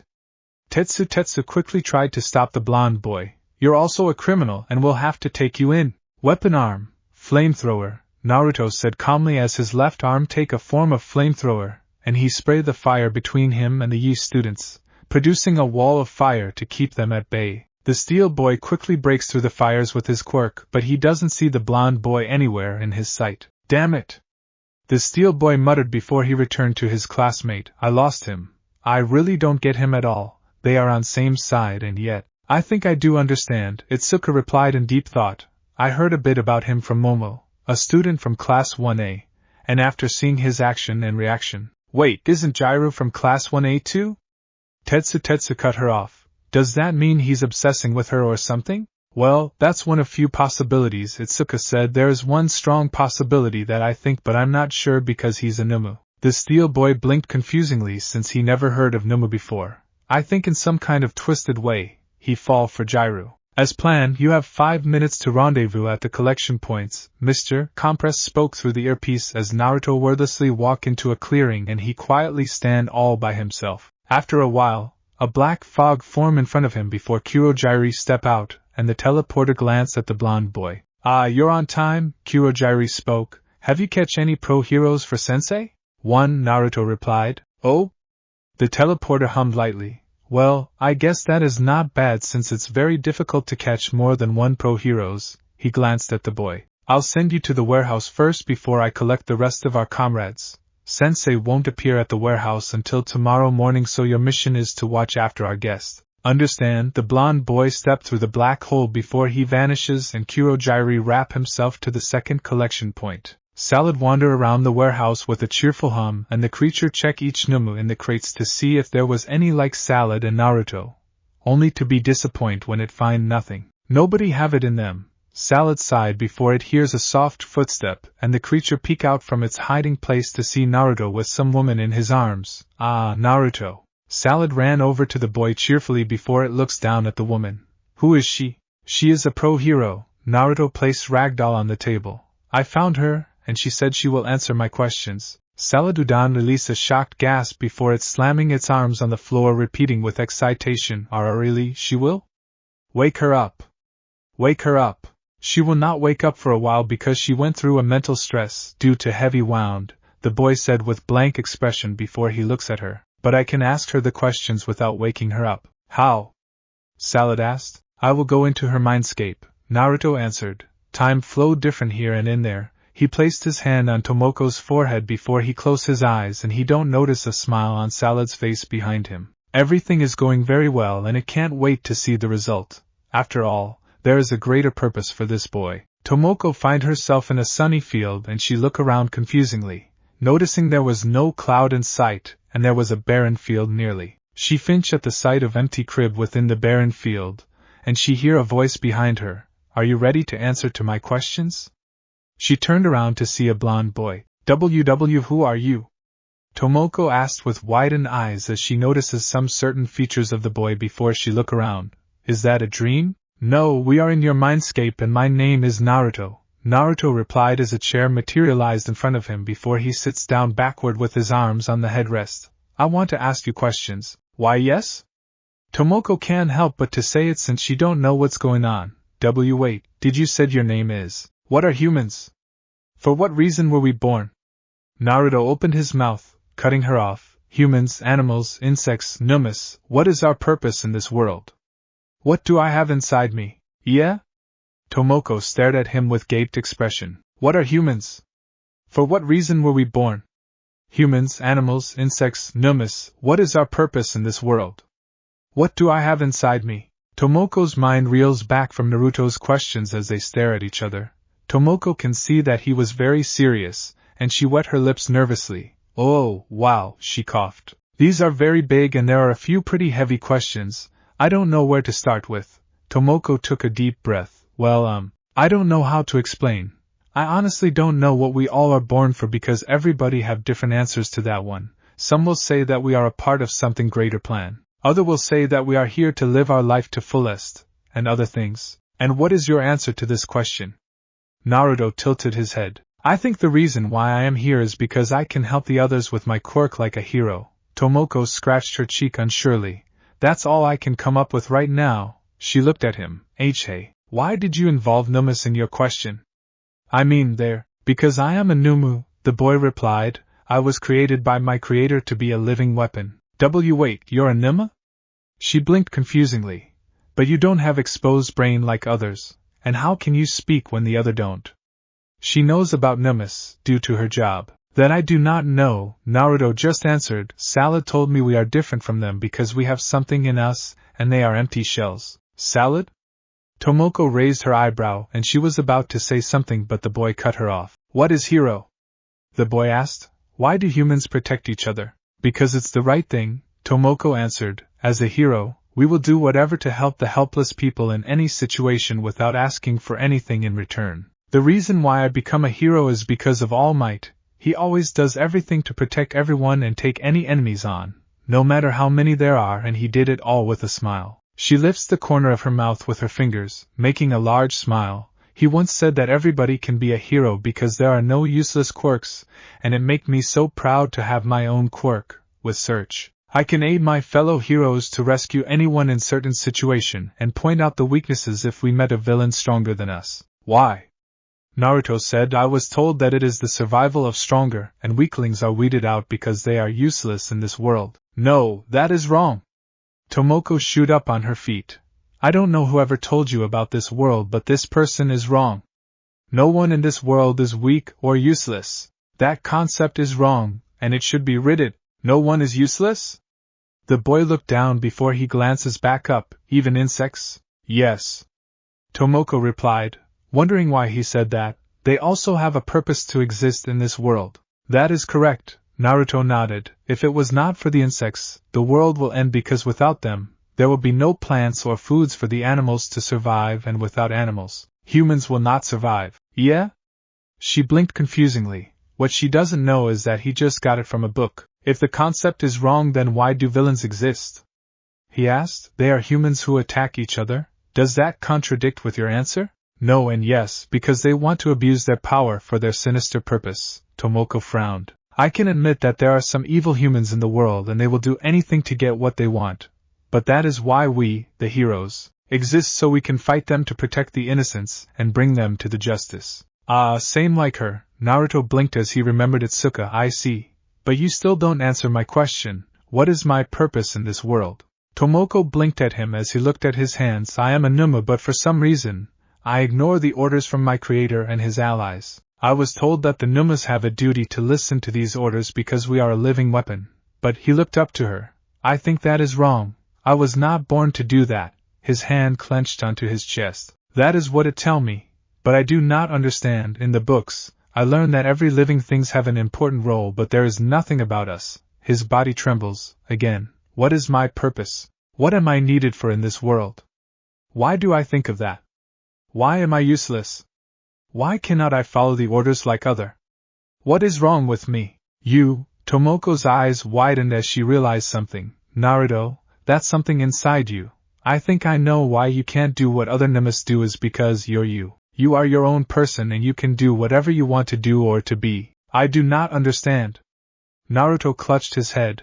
I do not understand.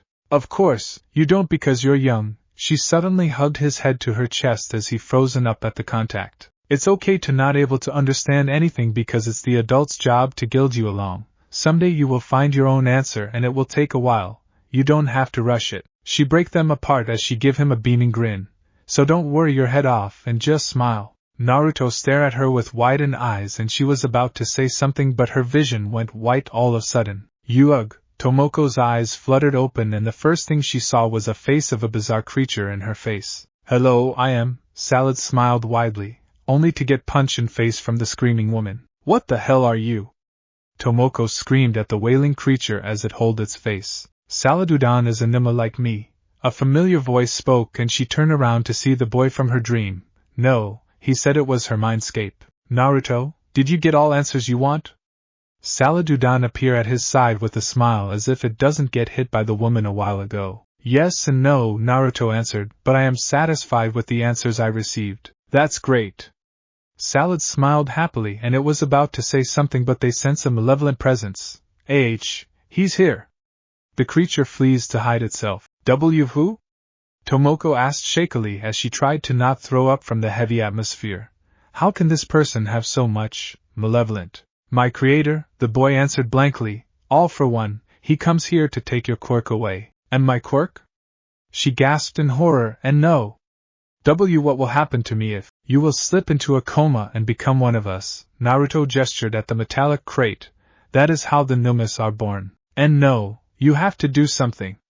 Tomoko cried out worriedly before she hears a deep, raspy voice. I see our guest is awake now. She turned around to see a person in black suit with some kind of large black mask. Oh? Sensei cupped his chin as soon as he saw his soon-to-be victim. My, that is so unexpected, he chuckled to himself darkly. What?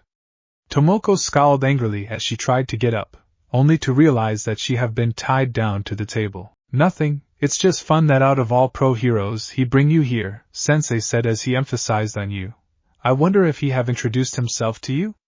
No, she stared at him angrily as he walked to Naruto's side before he gestured at the boy. Meet Naruto. He is a very unique Numa for many reasons. Would you like to know why I name him Naruto or why he have this birthmarks? He adjusted his tie. To tell you the truth, I don't name him in first place. It was already given by someone. He leaned his head into her closer.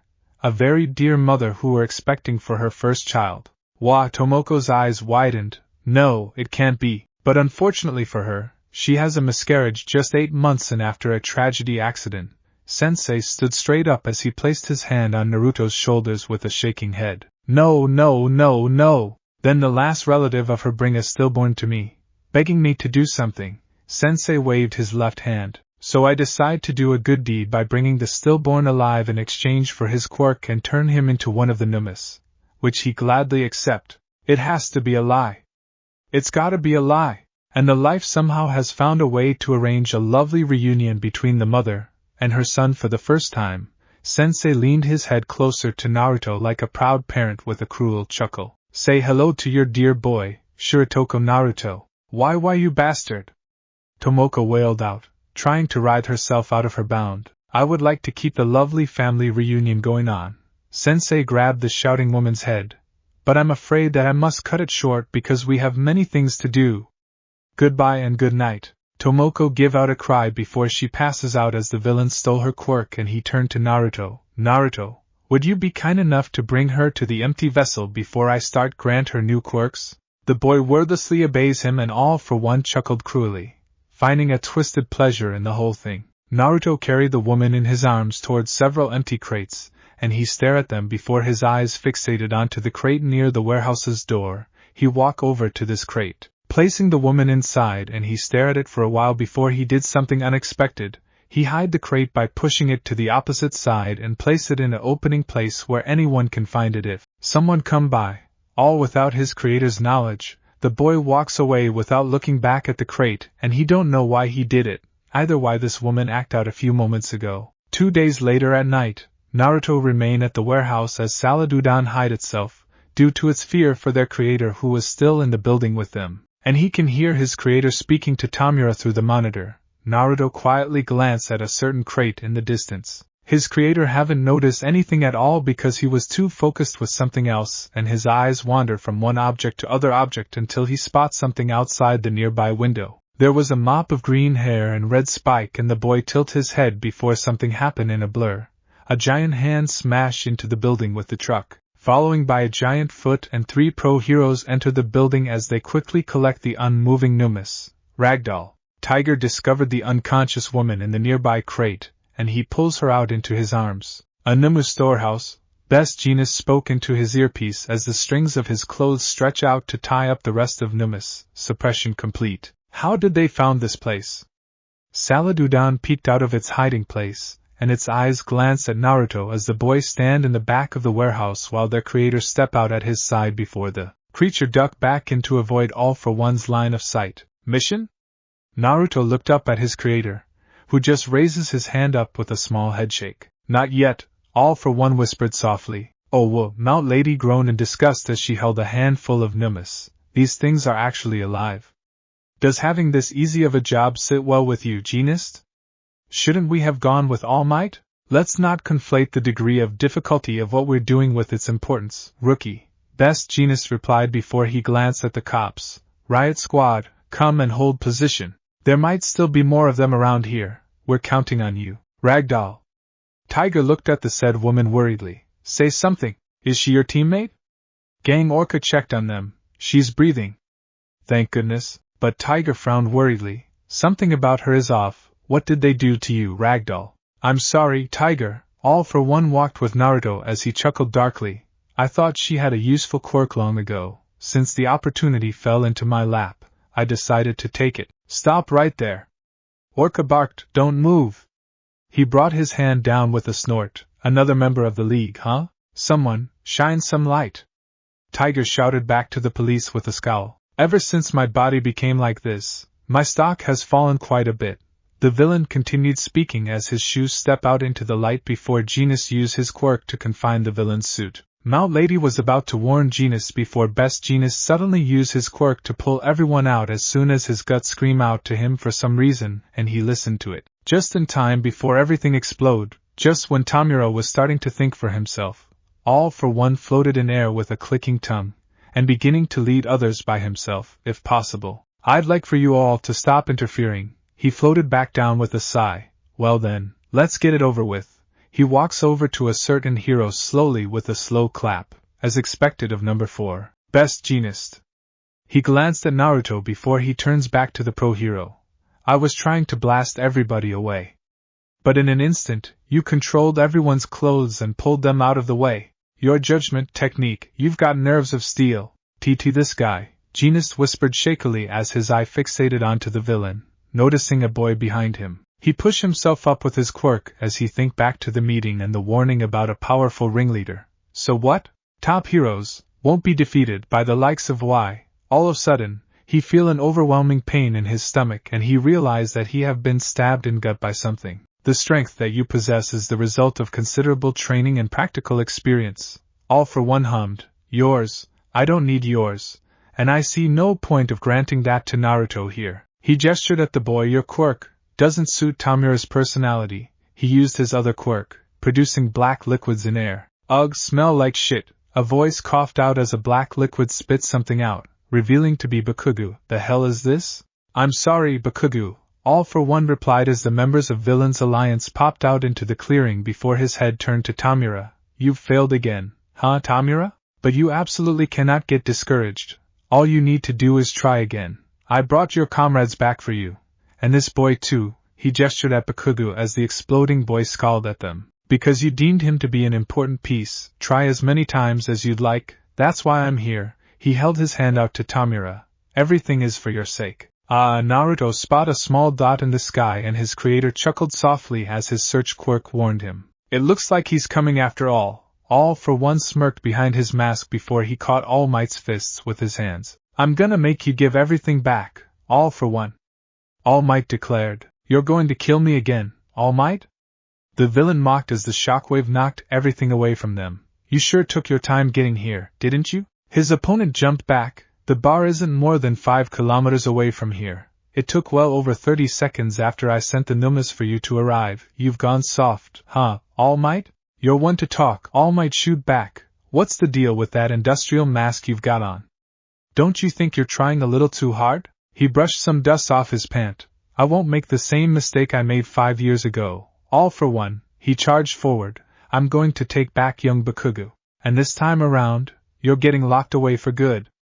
Your League of Villains puppets too.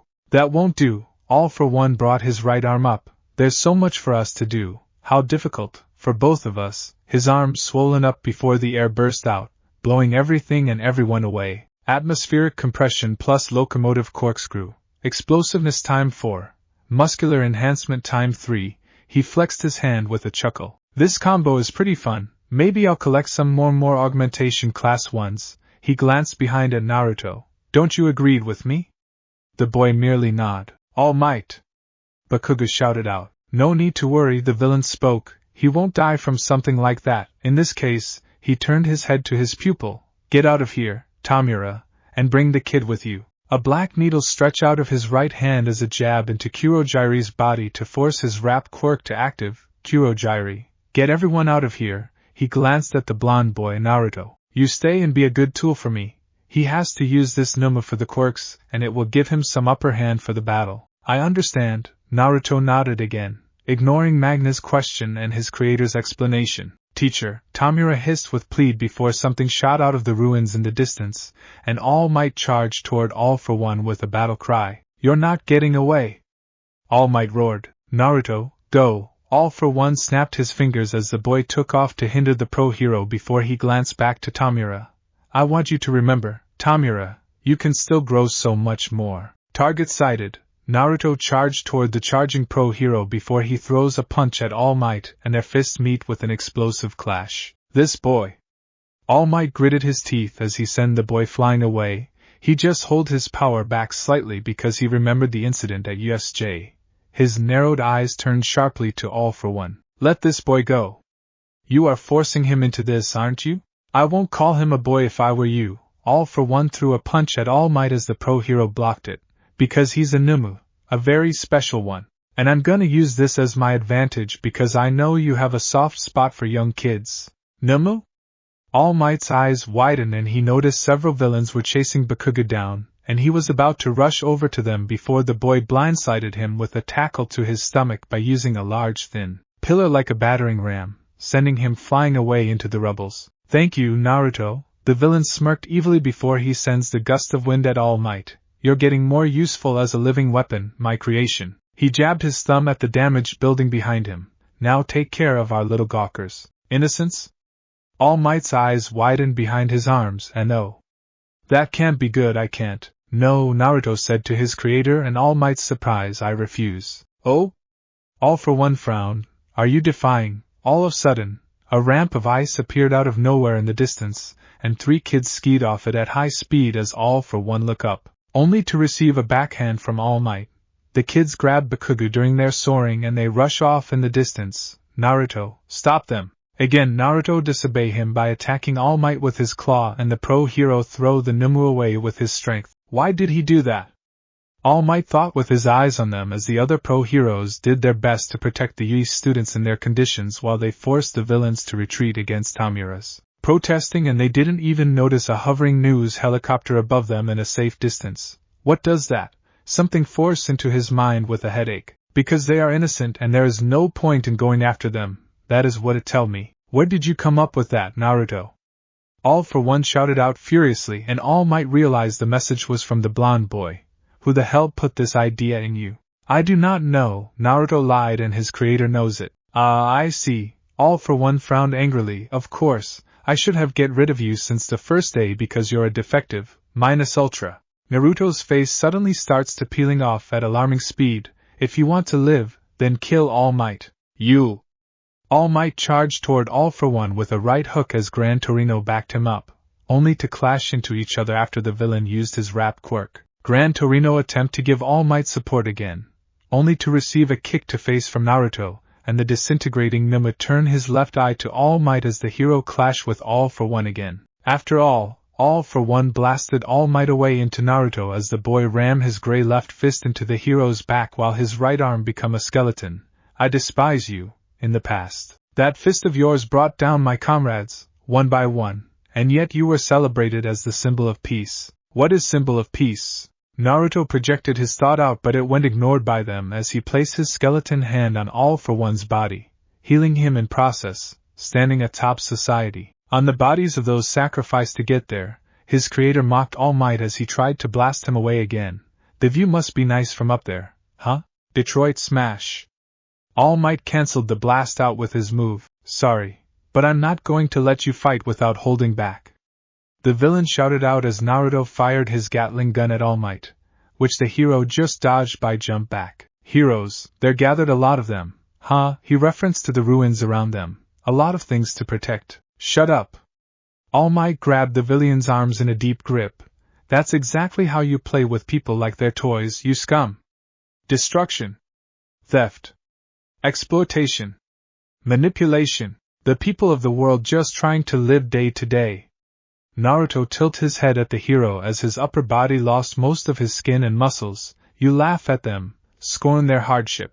Those are things that I cannot. He buried his fist into All for One's chest down against the ground. Forgive.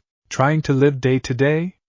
Naruto's left eye blink as the right eye disappear within the empty socket. Same like this pro-hero. He barely pay attention to their conversation as several memories went through his head while he tried to understand everything. There are things that we don't understand but that are just how it is. Jiraiya snarled, after all, you and I are human.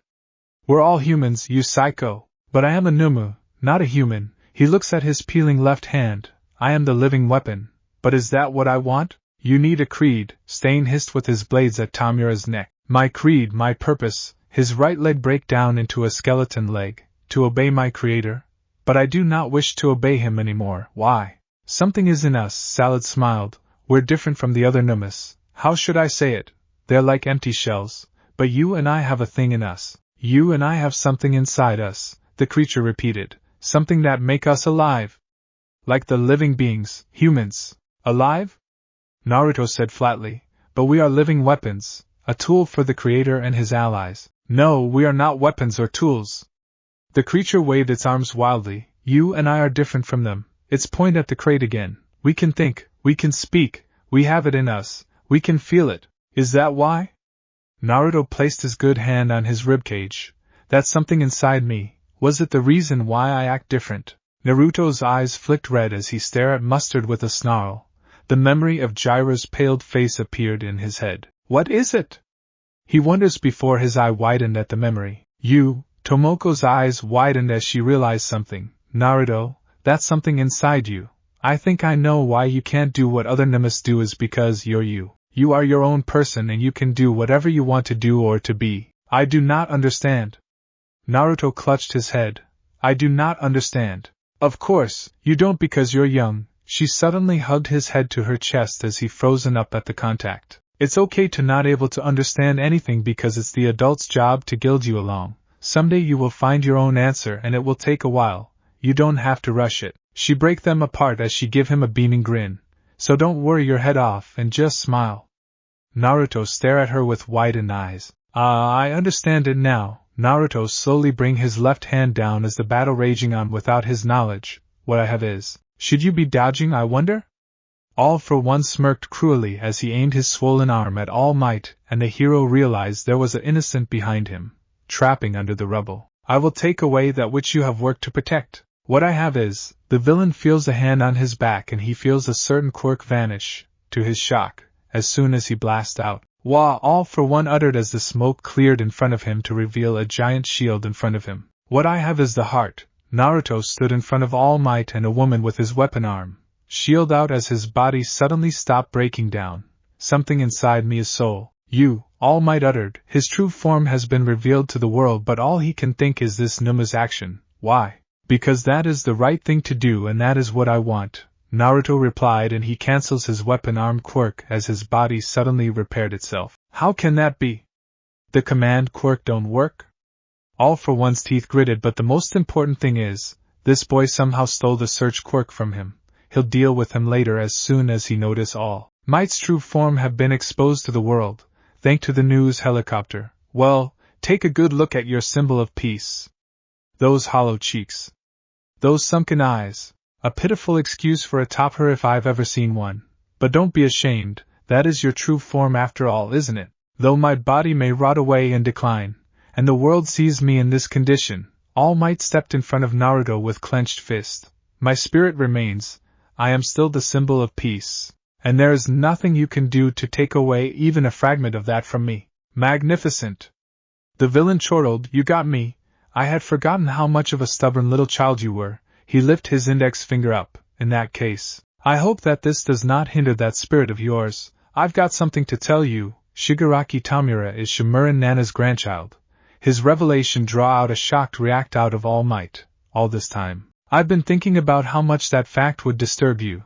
I created the opportunity for you and Tamura to meet, and you beat him into submission, didn't you? Without knowing a thing, all the while shining that triumphant smile of yours. You're lying, All Might said shakily. It's the true, All for One replied. This is the kind of thing I would do. He corked his head. That's weird. All Might, what happened to that smile of yours? Why you? All Might's body shaken. You scum! Just as, the villain chuckled evilly before a snake arm hit the side of his face. Don't listen to this villain. Saladudan shouted at the sideline as the creature stretched its arm back from the villain. Bad guy always lie to you all the time, don't believe in him. This creature, All for One scowled. I thought I got rid of this thing long time ago. Don't lose. A voice whined behind All Might, and the pro-hero glanced over his shoulder to see the crying woman under the rubble. All Might, please. Help. It seems to give him something as his right arm swollen up. Of course, young lady. All Might smiled bloodily. You're right, All for One, there's so much we heroes have to protect. And that's why, we don't lose. And Naruto touched All Might's back with his right hand before he absorbs the hero's recent wounds into his body. Will support you with everything I get. All Might glanced at him before his eyes shifted back to floating All for One as he rambled on. But I have to ask you to stay out of this one. Naruto was about to say something, but the fire shoot out at the villain before it was swept away. What the hell is with that appearance, All Might? Endeavor roared. Naruto spot Tiger with Ragdoll in his arms as the pro-hero helped the trapped woman out while the other heroes appeared to help All Might out, and he was at their side with his hand on Tomoko's chest before they know it. Transfer complete. A light shined under his hand. Wah! Tiger's head jerked to him. What are you do? Ugh! Tomoko's eyes fluttered open and she looked up at them exhaustedly. She barely realized that her quirk was back at full force. Ragdoll. Tiger gasped. Are you okay? Tiger. Tomoko's eyes flicked to Naruto, and she reached out to him shakily, but Naruto vanished to All Might's side. Wait. Naruto. Her cry went unheard by the boy. How troublesome. All for One unleashed a powerful shockwave as soon as Gran Torino finished giving All Might a pep talk. Enough with the sentimental talk. Let's talk reality. He multiplied many quirks into his right arm, transforming into a giant mutated arm, and he summoned a tail from his back, transforming it into a mutated scorpion-like tail that moved like a snake, and the stinger appeared to be a blade. I will strike you down. His tail snake out to pierce All Might in order to give himself an advantage while he flew toward him with his giant arm up in air. I gotta put everything into my right arm, but my left side will be open. All Might channel his strength into his right arm. Not anymore. Naruto's voice spoke, and before anyone knew it, Naruto took the blow from the tail as it pierced through his chest before he held it down with his arms. No! Tomoko screamed out in horror with the others. Damn you! All for One roared out angrily at the loss of his advantage. That boy, why? Gran widened his eyes. I can hear them. Naruto dragged All for One back to buy All Might some time. The humans that wish for his victory. I told All Might that I will support him to the end, because I want to. He jammed his feet into the ground as soon as All for One attempted to pull him in. Tio protect humans like a hero. Not as a living weapon. Not as a Numa. But as myself. He suddenly swung the villain around before he swings him toward, because I am me. That's right, Salad whispered in the distance. That something inside us is free will. That is why we both are different from the other, and no one can take that away from me. Not even All for One, who tried to snuff it out from the first day you were born, Naruto. Because you were meant to be something greater enough to lead us to our place in this world. No one should have done what you just done. All Might corked his fist back as All for One fling toward him. I won't let your sacrifice end in vain. Thank you, my boy. This is farewell, All for One. No, it would be me who should thank you. Humans, forgive me the answer. The corners of his mouth slowly lift up into a soft smile. It was the first time Naruto have smiled since he was born. Thank you, United States of Smash. All Might crushed All for One into the ground with a very powerful shockwave that went on for miles, and he sluggishly raised his right fist up in victory, signaling the end of battle to the world. Naruto! Tomoko ran across the battlefield to the lying boy on her wobbly legs, ignoring her teammates' holler before she kneeled at his side as she cradles his head onto her laps. And Naruto. The boy's eyes were closed and there was so much blood everywhere, courtesy of the gaping hole in his chest, where his heart should be in, and, no, she whispered with tears in her eyes, not again, no, no, no, not again. She wailed out, I just got you back, why do I have to lose you again? It's not fair. Naruto, Ragdoll, Tiger whispered softly. He don't know what was going on, but he hate to see his good friend like that. All Might walk up to them sadly after he called out to someone on the camera as he looks at Naruto's face, and he was about to say something to Ragdoll, but, have you defeated him? The three heroes jolted as Naruto stared at them from Tomoko's laps as if he didn't have a life-threatening wound in his chest, and they stare at him with widened eyes. Did you get your victory for the humans? Why yes, All Might can't help but to answer, but I thought you died. Ah, I have regeneration quirk. Naruto sat up as the hole in his chest slowly closed up, thanks to my true quirk. True quirk? All Might muttered and Naruto was about to say something but Tomoko suddenly pulled him in a tight hug. Naruto! Don't you do that again. Tomoko buried her face on top of Naruto's head with a sob, much to his confusion. I thought I'd lose you again. I'm so sorry, my baby, I'm so sorry. You must have a lot of hard time. All Might rubbed the back of his neck before he glanced at the police as they walked toward them, most likely to arrest Naruto for his involvement with the villains' alliance. And his eyes flicked back to Naruto. I feel sorry for him, he has to go to juvenile detention center. Until he get an idea, and he hoped this one won't bite his ass in the long run. For the next several days, the society were in chaos for many reasons. First was the revelation of All Might's true form and his retirement from the heroic career, due to his old injury and loss of his quirk. Second was the reformation of police system after they realized how much they have been slacking off lately. And the third and final was Naruto. Everything was not made public because of his status, and the government was not sure what to do with him until they made a decision in secret after they spoke to several certain figures. First of all, Class 1A, Aizawa stood in front of the new dorm building within Yui Academy as his students take in the sight of the new building. It had been about a couple weeks or so after the great battle. What's more important than anything is that you all have gathered together again safely. Same goes for you, Sensei. Tsuyu said as several classmates of her talked to each other. I'm just relieved that you made it back here with us too, after watching that interview. I thought you might not be able to come back. I was really sad, some agreed with her. It's surprising to me as well, Aizawa admitted. Well, a hell of a lot happened, that's for sure. He clapped his hands together. Now then, I'm going to give you all a quick briefing in regards to the dorms. But before that, just one thing. He started to explain things about hero licenses, and he started to call out 5 certain students about their decision at the battle between All Might and All for One. Nedzu stared at the new dorm from his office as he think about the spy, and it make him think back to this event. Nedzu stand in front of Naruto as he quietly sits in the cell. It has been a couple days after his arrest at the great battle, and the creature clears his throat.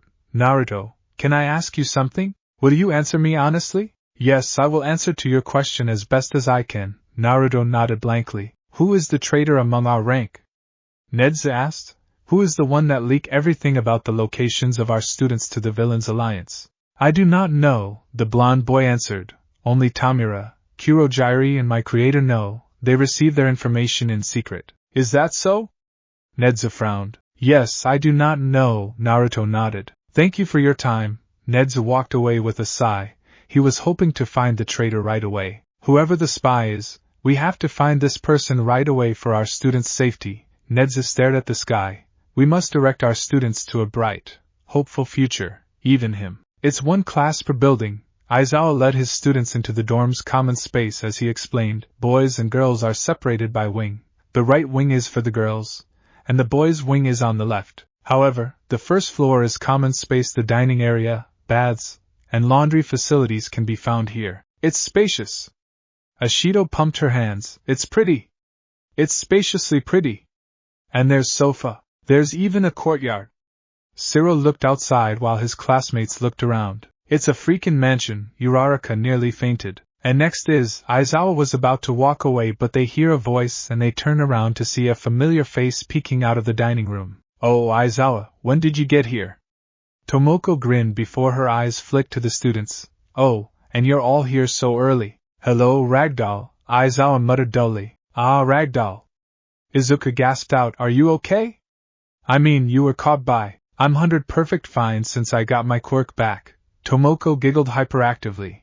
And call me Shiratoko. I'm off duty. That's good to hear, but I have to ask. Tsuyu blinked with finger on her chin. Why are you here? Oh, I'm just helping my son settle in and we're having lunch. Tomoko smiled giddily before she pouted childishly. But he still don't call me mommy. Wait, son? No one knows who said it, but they all were surprised with the new info. Masuko, come here and introduce yourself to them. Tomoko beckoning in the kitchen with her hand, and the students watch on as a familiar person walk out to their shock and horror. Hello, it is nice to meet you. Naruto stared at the shocked students. My name is Shiratoko Naruto. Aizawa-sensei, TTT this guy. Momo pointed at Naruto with shakily finger. Due to some circumstances, Naruto will be placed in Yu Academy where the pro heroes can keep their eyes on him while he learned to reform himself, and they agreed that he should be placed under my watch. Due to my quirk, Aizawa said lazily, class, meet your new classmate and he will start tomorrow. Yes, I will start tomorrow morning and I look forward to it. Naruto nodded, and some students feel a little creeped out by his lack of expression. I know you guys have run into each other more than once when he was, Tomoko scratched her cheek before she bowed down as she forced her puzzled son down. We are sorry. Please do not blame Naruto for everything. I know you guys won't have easy time with it, but I hope that you all will forgive my son, if it will take years. The students become uncomfortable with it because they don't know what to say or do now until, oh, are they the students that will live here from now on? Several students jumped in air with a scream as Saladudan suddenly appeared behind them with a wide smile. Hello, my name is Saladudan. The creature shakes everyone's hands with its snake arms. Nice to meet you, humans. I hope we will get along with each other. What the fuck are you? Mineta screamed out, and the creature stares at him blankly. I'm Saladudan. The creature shouted back. And that is our new janitor. Aizawa jabbed his thumb at the creature, as he ignored the commotion. He, she, hey. He shouted out to stop them. Male or female? I'm a male, Saladudan answered. It's really oblivious if you look at my body. Everybody looked him up and down, and they can't even see anything that point to his gender. Now if you excuse me, I'm gonna wash my socks. Salad waved at them cheerfully as he walks toward the laundry room. Who the fuck named their kid Saladudan? Bakugo finally shouted out. I did. Naruto raised his hand up as they looked at him. He have no name because he is a Numa and he want one, so I give him one. Moving on, Aizawa called out to his students in attempt to stop the madness. Let me show you other floors. Okay, I think that went well for now. Tomoko looked at her son as the students followed their teacher after they glanced at the boy with different looks. Mostly nervous. Come here. She moved to the sofa and she pat the seat next to her as the boy took his seat. You know why you are here, right? Naruto nodded. Good, oh, I really don't know what to say. She looked into his eyes. I want you to do your best in school. Be a good student. I want you to promise to call me every day and I will pick you up every free day. She hugged him as she pecked his forehead. I love you, my Musuko. I promise. Naruto hugged back with confusion before he listened to her again as she tried her best to talk to him, but it was hard for her. Bye, I'll see you on Sunday, Naruto. Tomoko waved her hand at her son wildly out of the taxi as the car drove away from the school's gate, and Naruto just raised his hand at her blankly. He walks back to the gate until something in an alleyway catches his attention, and he walked over to see two boxes, and inside them was... It was nighttime and the students suddenly decide to have a room showcasing completion. Some noticed that the blonde Numa was not present, but they were fine with it since they don't know how to act around him. Due to their past, yum, that was so sweet. Toru skipped out of Sada's room with her classmates after they ate his cake before she noticed an ajar door at the end of the hallway. There is one more room to look in. Whose room is it? Ojiro asked curiously as the invisible girl ran into the room excitingly. We just saw every boy's room except for Bakugo, and Jiraiya muttered before her eyes widened. Hey, wait, Naruto! Toru's voice shouted out, Kaya, Toru! The musician ran to the room with her classmates to protect their classmate from the villain. I know he was up to something. She slammed the door open wide before they looked at a sight. So cute! Toru held a white kitten up in air and Naruto was sitting on the floor with his legs sprawling out as the kittens and puppies gather around him. The confusing Numa just stared at the invisible girl as he turned his eyes to the Yi students, and he stared at Jiraiya a bit longer before he looked down at the animals. There were 7 kittens and 5 puppies, all different breeds. I don't know you have pets. The invisible girl cuddled with the kitten. Pet? Naruto looked up to her. Did you get them from your mother? Aoyama looked over them as he entered the room daringly. I never peg you or your mother to be a dog person. No, the Numa pet the husky puppy's head as the other puppies lick his hands while several kittens curled up to his side. I found them outside in boxes. He glanced at the old cardboard boxes. So I bring them in. A villain taking in sprays. Ida adjusted his glasses in disbelief. Former. Aoyama corrected his class president. Naruto is reforming himself, remember? His heart is dazzling so much that he is no longer a villain since day one. That's why he never go all out to kill anyone and always help us out. Oh, right. Tori gasped out before she looks down at Naruto. I never get a chance to thank you for helping me out during the attack at Resort. You were the one who healed me and Jiraiya from the poison, right? Yes, that is correct. Naruto merely nodded. Thank. Tori grinned. I owe you one. Wait, he helped you two out? Kirishima glanced at Jiraiya with a blink. He didn't hear about that. Yeah, we were poisoned by gas and Aoyama said he healed us for no reason, Jiraiya said bitterly. She still doesn't trust this guy at all, and it pisses her off that she has to live in the same building with this psycho. Your room is very Spartan. Toyomi can't help but look around his room out of curiously. There was not a lot of things in Naruto's room but bed and desk with chair. They can see some books lying haphazardly on the desk, but there was one thing that stand out the most. It was a large poster of Ragdoll on the wall with words that read, I'm your mommy. I guess she was the one who gave you that, right? Naruto nodded at him. I wonder why she adopted you. She does not adopt me, Naruto answered. She was pregnant with me. Wait, Ragdoll lost a child. Izuku blinked confusingly as he remembered the articles from past. There was an accident that caused her to miscarried. Yes, I died as stillborn, the Numu replied, not caring if it was too heavy info for them to learn. That was until my creator makes me alive as a Numu. He looked up at them. I am her real son, but I do not know what are mother and son. No one knows what to say as the boys stare at them while the little animals keep moving around. The next morning, Naruto stand in front of the class with Aizawa at his side and he wear the school's uniform. As I mentioned yesterday, you have a new classmate and he will start today. Please get along with him and try your best not to freak out all over his past.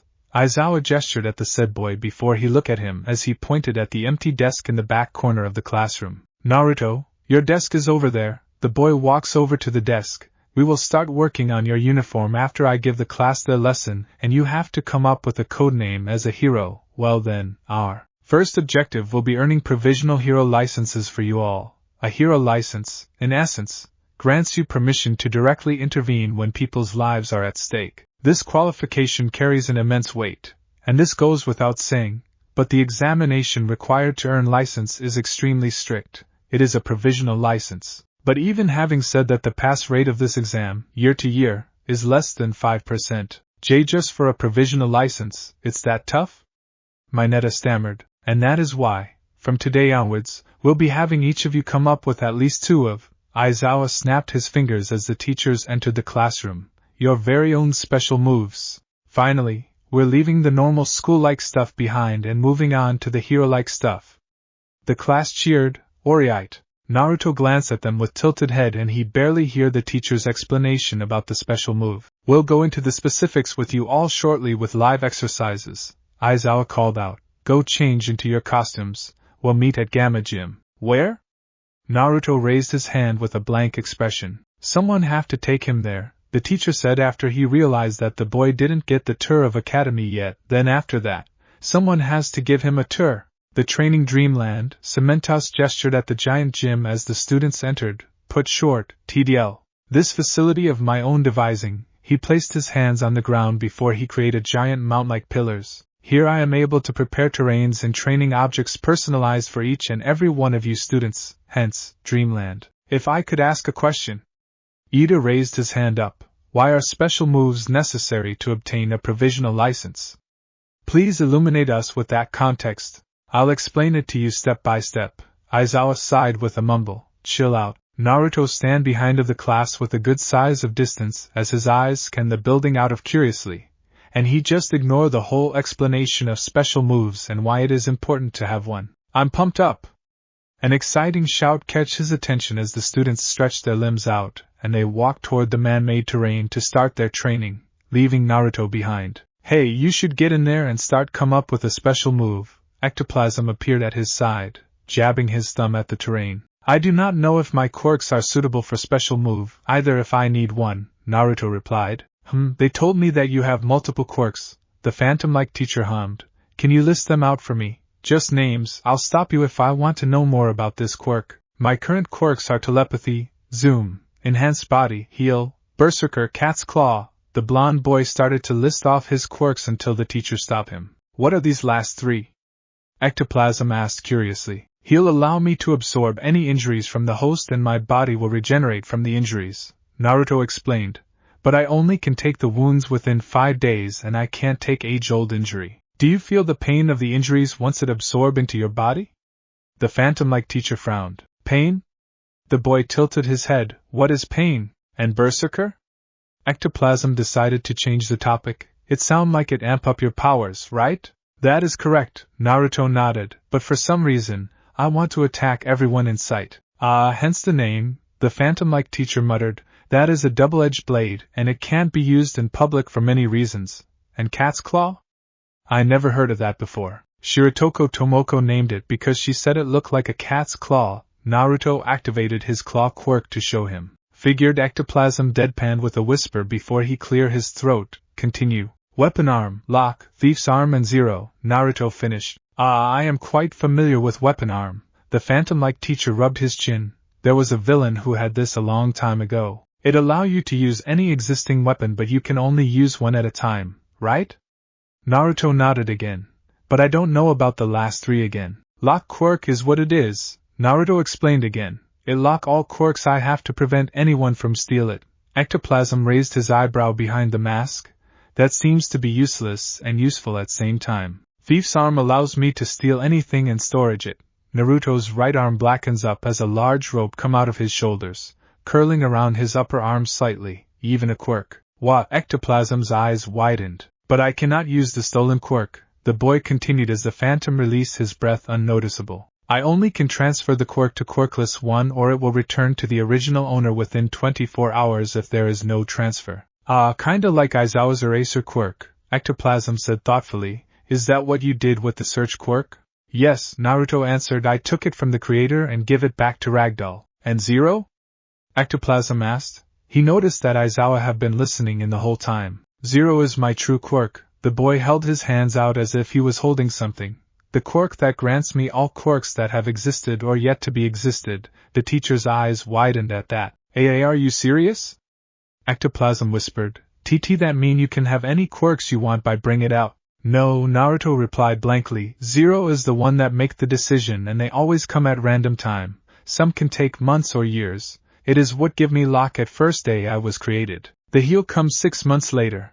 I gained Cat's Claw about 7 months ago and Thief's Arm formed right before the battle between All Might and the Creator. I see, the phantom-like teacher muttered. Seems to be shaken by everything. It's good thing you decide to change your side on your own free will. Yes, I wish to protect humans and to find my own purpose, Naruto answered. If he was still on their side, Aizawa have a chilling realization. The heroes wouldn't have a chance to stop this Numa because one day he will become an omnipotent being and the casualties will be greater. He will have a power to destroy or save the world one day. The teacher glanced at the boy before he sighs to himself. Why can't he have an easy life? Now he has to make sure that the boy will go down the right path. You guys are all really into it, huh? All Might's voice spoke from the doorway and the gloomy teacher now knows who to blame for his upcoming hardships. Only if he don't pull a lot of damn strings. It was lunchtime and Naruto sit on a bench under the tree in a secluded place as he stare at the clouds. He can feel some stares from behind and he glance over his shoulders to see several students as they peek at him from the window, some out of curiosity or suspicion. Mostly suspicion, but he pay his attention to the nature once again. After a while, he suddenly hears a startled chirp and he look up to see something fall out before he catches it with his hands without getting out of his seat. It was a fledgling bird and Naruto look up at the tree, spotting the nest with crow and a bunch of fledglings on low branch. Before he climb up the tree to put the fledgling back in, the adult bird suddenly pushed the same fledgling out, and the boy catch the baby in midair before he put it back in, only to have the same result. Is it because this one have defect? Naruto look at the fledgling's right wing.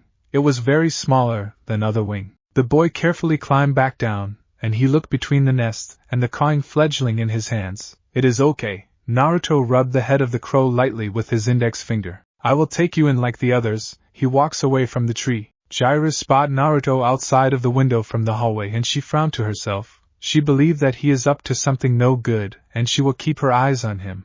He'll slip up and she will get him for good. Just wait and see. Gotta hurry, gotta hurry. Yanagi Reiko ran outside. She can't believe that she just forget her bento in her classroom, and she turned around the corner, only to clash into something hard, and she flopped down on her rear with a quiet grunt. She rubbed her sore nose with a mumble as she tried to get up, but a hand held out in front of her face, and she looked up to see a blonde boy before she realized this person as Naruto from some of her friends and news. Thank Reiko said quietly as she took his hand, and the boy helped her up before she notices a baby crow in his other hand. Why do you have a baby bird? I am taking her in because the mother abandoned her, Naruto replied with blank expression. It is right thing to do, correct? Reiko looks up into his unique eyes with a slow blink. Yeah, it is. She barely realizes that she was still holding onto his hand. Little did Naruto know is that she just falls for him at first sight, and it will be the first link of the chain of the reaction that will lead him to something. I can't believe he just did that without telling us. Toru slumped over her desk with a whine. Hey, we're surprised as you are, Hanta said to her. I thought he'd tell you about that before since you two are close friends. We're not close, the invisible girl pouted with a small sigh. I guess he can handle the pressure and transfer out to general education. Mina leaned back in her chair. Which is no surprise, consider what we just went through this year. Kinda weird he was in our dorm for few days then just up and move everything out to other dorm, the tape elbow boy said before he looked at Naruto sitting at Ojiro's desk. The tail boy had transferred out of blue and took some by surprise. That shows that not all people are cut out for heroic career. Denki shrugged his shoulders. Some people don't appear to be bothered by Ojiro's transfer because he really don't stand out much, and was too bland that he'll disappear into background. Quiet back there. Midnight snapped her whip to quiet the chatting in background before she turned back to her board. Where was I? Yes, if you look at page 121, you'll see. The class listened to her lesson until they hear a loud sneeze and powerful gusts send all papers flying around in air, earning some startled cries. I have obtained a quirk that allows me to create a powerful wind with a breath, Naruto said with a motionless expression under the cries and shouting. I apologize, please carry on with your lesson. That's fine. The R-rated heroine's sweat dropped while collecting some papers along with her students. It had become common in Class 1A since Naruto joined, and his true quirk sometimes throw the class in chaos during any period. At least it's not the hair needle quirk, she thought to herself. There was an incident yesterday in math class and poor ectoplasm still have to remove some needles from his back with recovery girl's help. Had took the blunt when he called Naruto up front to answer a question. Naruto was exploring the campus and he paused to stare at the overhead post with a tilted head, then stare at the steel doors. Development studio, he uttered before he hears some conversation to his right, and he turned his head to see Tenya, Izuku and Achiko walking together. I see, Ida cupped his chin. So you'll be focusing on floating your body. Yeah. Achiko nodded. If I give myself more mobility, then I can also make more of the fighting techniques I learned during our workplace experience. How about you? As you might expect, I'd like to reduce the drawbacks of my Recipro, Tenya spoke, so I'm headed to the development studio to ask for a radiator upgrade. He looked to Izuku. You? I'm thinking of getting some arm supporters, Izuku muttered, and I need to build up my body more. Is that Shirotoko? The gravity girl spotted the Numu, drawing her friend's attention. Honestly, she don't know how to act around him because he's their former enemy, and now classmate, but she believed that everyone should have a second chance as long as they don't commit a heavy crime, so she should act friendly toward him. Hey, Shire, she lifted her hand up in greeting before the steel door suddenly exploded outward, following by smokes and some crash as the trio gawked at the sight. I swear you. Power Loader stepped out with rough coughs as he waved the smokes away. Don't just toss together whatever pops into your head so willy-nilly. Fufufu. But failure is the mother of invention, Power Loader Sensei. A voice laughed as the gravity girl realized it. A man named Thomas Edison once said just because something doesn't do what you planned it to do doesn't mean it's useless. That's not the problem. The supporter teacher growled. Could you listen to me for once, please? Hatsum. The smokescreen cleared up to reveal Mei lying on top of Naruto, and she turned her attention to him with tilted head. Wait. Mei grinned as she unknowingly flashed him a glimpse of her cleavage due to her loose tank top, but Naruto don't bat an eyelash at that. Who are you? Are you a customer? Where have I seen you before? I am Naruto, the Numu answered flatly. No, I am not a customer, and I believe we have never met before until now. Really sorry about the sudden kaboom. The pinkette hopped off him on her feet as she dusted some dirt off her before she noticed the others. It's been a while, hasn't it? You're the heroic department kid, I forget all of your names. It's Midoriya Izuku. Izuku gulped nervously. I'm Ida Tenya. The stiff student shouted with arm chop. The man you used as a personal billboard during the sports festival tournament. And I'm Urara, the gravity girl said, but, I get ya. May turned back to her studio as Ochako stared blankly at her back. Right, well, I'm busy developing my babies, so bye. Wait. Izuku followed her in. I kind of wanted a few words from Power Loader Sensei regarding the costume upgrade thing. Did you say costume upgrade? The pinkette's head whirred to them with a wide grin. I'm listening. Handsome, Power Loader growled loudly. Now that you're living on the campus, you're allowed to spend your time at the studio. His eyes narrowed. But if you go on wrecking the place at this rate, I won't be afraid to ban you. He turned his head to the students. I heard from Eraserhead. You must be here to tweak your costume for your new super moves. He waved them in. Well, get in. Naruto was about to resume his exploring until the teacher called him. You too, Shiratoko.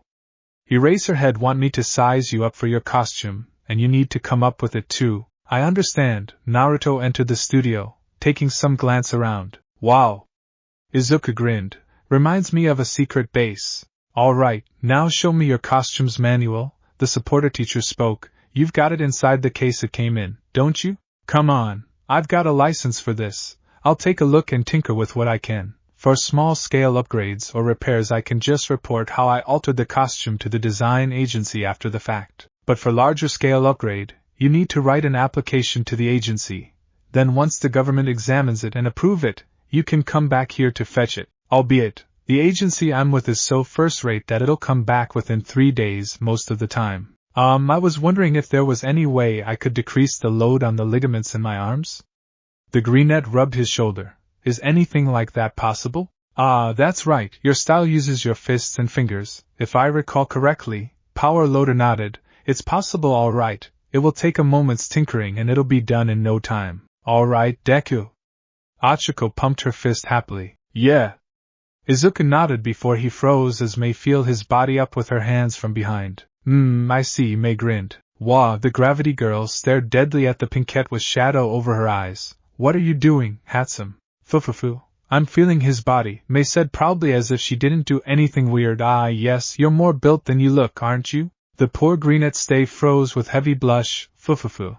Have I got just the thing for a body like yours? While May forced Izuku into a mecha suit, Naruto just examined a random table and he looked over some gears with some blinks before Power Loader appeared at his side with hands on his hips. So, Shiratoko, what kind of outfit do you have in mind? I was told that you have a quirk that allows you to gain more quirks, so it'll going to be a little tricky to make you one. His comment unknowingly catches May's attention while she threw some supporting gears at the trio. So do you get any in mind or do you prefer to leave it to us? The Numu was going to say something until a memory of Orange Jacket pop up. I desire Orange Jacket, Naruto spoke. You want Orange Jacket? Power Loader scratched his head as the metal grind on each other. And what else? I desire orange shirt and pant, he said with straightforward face. You, the supporter teacher, blinks slowly as he stares at the blonde with WTF face. You want orange outfit, like all orange? One that can stick out like a sore thumb? He feel like overloading when Naruto gave him a nod with straight face. I'll make you a better costume.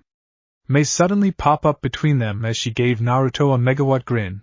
One that can support you a lot. In her mind, that guy in front of her is the biggest customer from the very moment that Power Loader mentioned his quirk, and if that's true, she can make a lot of babies that can support many quirks in short time if she stick with him.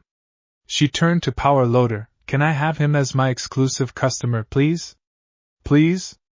Please? You, Power Loader grumbled as the crazy inventor begged him before he threw his hands up. Alright, you can have him, but I'm having a final saying on his costume, get it? Yay, thank you.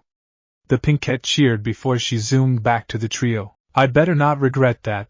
The supporter teacher put hand on his mask with a grumble while Naruto stared blankly at him. He's acting normal and did his best to play it off as usual, but inside, he was freaking out. How can it be? Why does the heroes let this damn Numa switch sides, and to make it worse, they put this bastard in the same school with him? What if he know it's him? No, he have went through a lot of efforts to make sure nothing can track back to him, and if he was already ousted, they could have arrested him on the very day this Numu appear. He need to take some deep breath and pretend that there is nothing wrong and focus on his task, which is collecting some information and deliver it to his allies as possible as he can. He take a sip of his water bottle as he take a glance around his surrounding as calm as he can. Tomoko fidget with her dress as she sit in a private booth in the back of the cafe. She's having a meeting with someone after a long time, and she don't know how'll it turn out after that. This person she's meeting is not anyone but an important person in her life, and father of Naruto.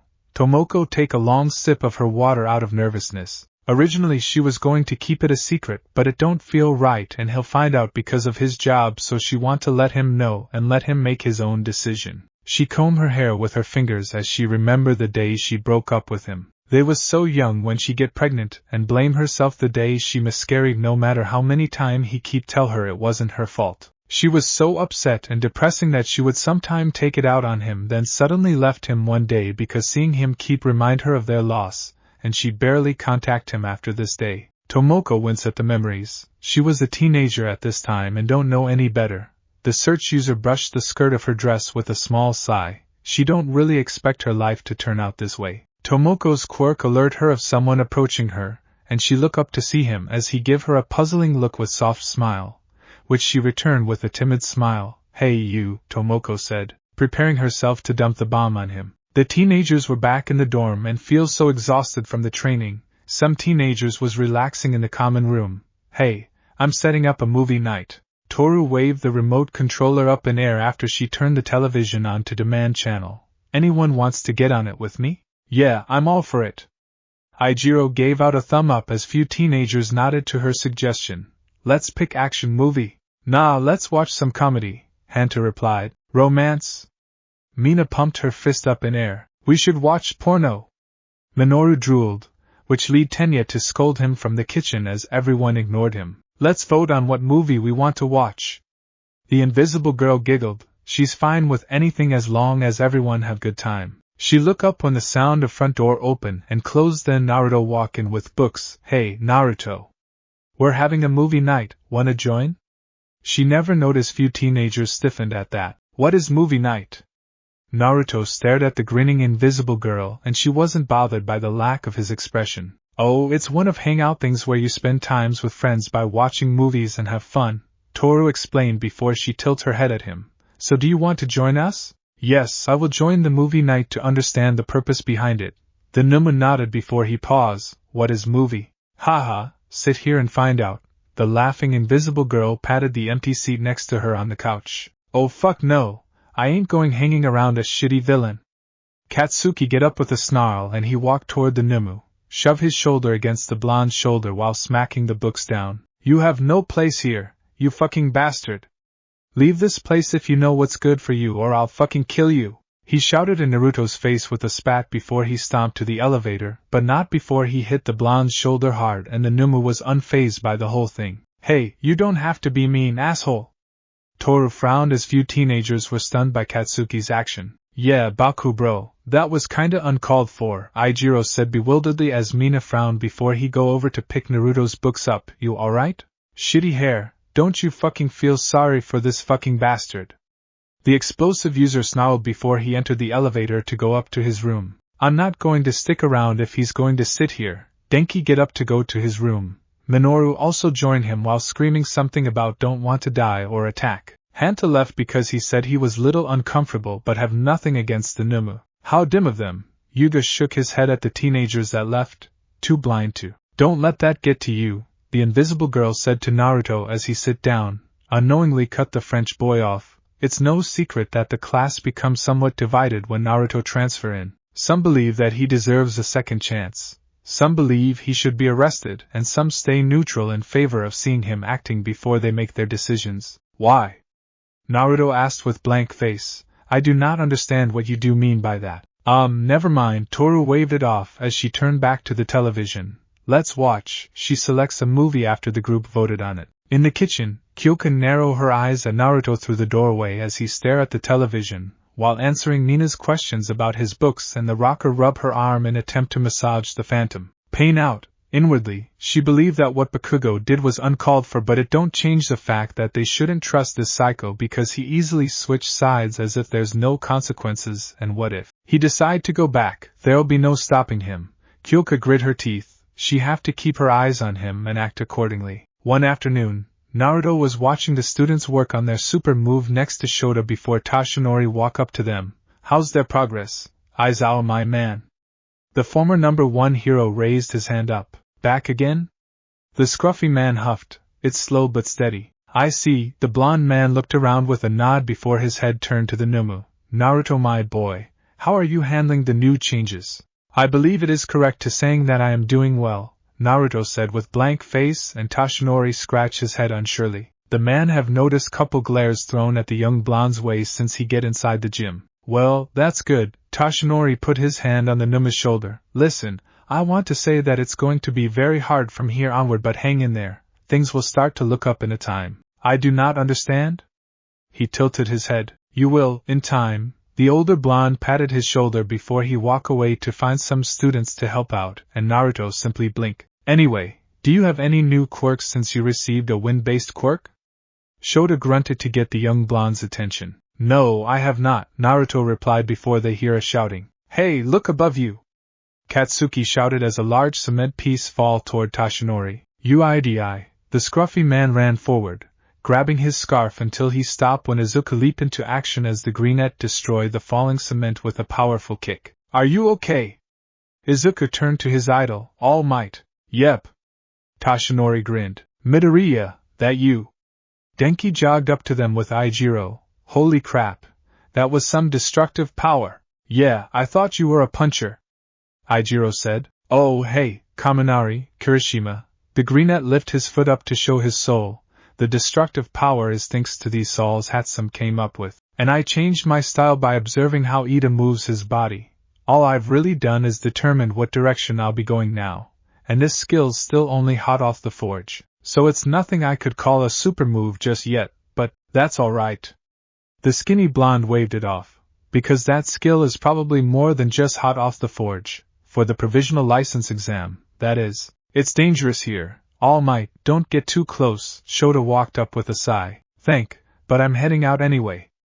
Tashinori replied. Naruto turned away from the scene to stare at some teenagers training until his eyes land on Kyoka as she adjusts the amps on her legs to test the power of Soundwave, and he watched her work out for some times. The rocker noticed his staring and she sent him a sneer, which don't unfazed him, before the rocker turned away from him with an angry huff. Time's up, Class A. Everyone turned to see Vlad King as he entered with his homeroom class. Today we arranged for Class B to use TDL this afternoon. Class B, Izuku uttered. So make haste outta here, Eraser, the blood hero scowled. We've still got a few minutes left, Shota drawled, not very good at making the most of the time allotted. Hey, did you hear? Nito spoke out loud as soon as he see the Class A. They say half the people who take the test for provisional fail. So why don't you all fail for us, Class A? Hello, Reiko approached Naruto. Do you remember me? I remember you from our previous encounter, Naruto replied flatly as he ignored some cautioning glances from Class 1B. The students have mixed feelings like Class 1A. That's why we applied to have the two classes take the exam at separate arenas. The scruffy teacher spoke a little loud to get the students' attention. The hero qualification exam occurs with the same challenges at 3 locations twice every year. In June and September, Vlad said, to prevent students from the same school from crushing their own. The standard practice has been to make students from every school take the test at different times and places. Such a shame we can't crush you directly. Nito shouted smugly after exhale out once. Ah, there he goes, Aijiro's sweat dropped. Maybe his mental disorder has a name, Denki inputted. We're skipping over the normal courses for normal course for obtaining licenses, Izuku said thoughtfully. Yes, only a minority of schools has their freshmen get provisionals, Shota replied. To put it another way, it'll be a gathering of kids who have had more time to train and whose quirks you know nothing about. We can't know what will be on the exam, but there's no doubt it'll be rough. Don't fixate on that too much. Of course, but don't forget either. Everyone think about his words for the rest of the day. It was Sunday when everyone was up and around until the teenagers see Tomoko waiting in foyer. Wearing teal blouse with jean and shoes. Ragdoll, what are you doing here? Aijiro asked puzzlingly. I'm here to take my son out on a little mother-son date. Tomoko thrust her fist up with a beaming grin. We have a lot of things to make up for our lost years. Oh, that's nice? The redhead scratched his cheek with slow blinks before the elevator dinged and they turned to see Naruto step out. Naruto, the search user paused with everyone else when they see him wearing his school uniform before she grabbed her son as they enter the elevator. Get you change and go to zoo. The doors closed and the teenagers blinked rapidly. Did she say the zoo? Momo raised her eyebrow and some were wondering why they chose zoo. It turned out that Naruto chose it right away when Tomoko called him the other day about which place he wanted to visit on free day. Naruto, wearing a plain jean with orange shirt and pair of sneakers, stared at the entrance of zoo as his mother purchased the tickets before she bring him into the zoo and he look around while Tomoko take the map. What animal do you want to see first before the dolphin show? She showed him the map and he stared at it for a while. I want to see the pandas, Shiratoko, Naruto answered. Alright, let's go. Tomoko dragged him. And call me mommy. He wants to ask her what's the purpose of parents and children, but it went out of his head when he see the panda in person for the first time. The search heroine smiled at her son as she listened to him reciting word for word from the placard in front of the elephant's pen. Elephants are located in Africa and south part of Asia, and is founded in habitats, including savannas, forests, deserts and marshes, Naruto recited as he stared at large elephant tend to a calf in water. They are herbivorous and stay near water. They are very valuable and important because of their impact on the environments. I wonder what make him like animals very much? Tomoko watched her son happily as she see a rare smile form on his lips before she giggled quietly to herself while reaching inside her pocket. He's like a little kid. What is it? The Numu turned to her with a small tilt of his head, his face become blank. Gah, I was going to take a picture of you smiling. The search user have her phone out with a silly groan. I do not smile? Naruto replied, I am a Numu, we have no. You just smiled a little ago, when you look at the animals. Tomoko bopped his forehead lightly with her knuckles and cat fist. And no Numu talk, Han, you're human. I am not a human. The blonde teenager turned back to watch the elephants, and his mother sighed slightly at him. She's not going to push it because that is the first day she spent time with her son, and she have a lot of time to change his mindset. Until then, she wants to enjoy the day and make some memories with him. Ah, right, there's gift shop near here, she suddenly realized when the mother and son walked to the next exhibit. It was dark when several teenagers eat their dinner until they hear door opening and close before Naruto walk in and Achiko spit laugh when she see him carrying many stuffed animals and bags, wearing goofy giraffe hat on top of equally goofy parrot hat. I believe the correct phrase is I am back, Naruto said blankly before he walked to the elevator. I guess he have a good time? Rikito guessed. He assumed that it must be good enough that the blonde got some items from the zoo. The bus pulled up in front of a large stadium and Aizawa stepped off before he turned to his class. Get off, we're here, he grunted, one of the exam arenas, the national stadium in Takoba. Ugh, I'm getting so nervous, Kyoka shivered, stepping out with her class. We're doing it in Takoba? Izuka gulped. Man, what'll they have us do for the test? Phew. I hope I can earn a provisional, Minoru fidgeted. Mineta, the scruffy teacher bent down with a glare. There is no I hope. Return back here with your provisional. All right, oh of course.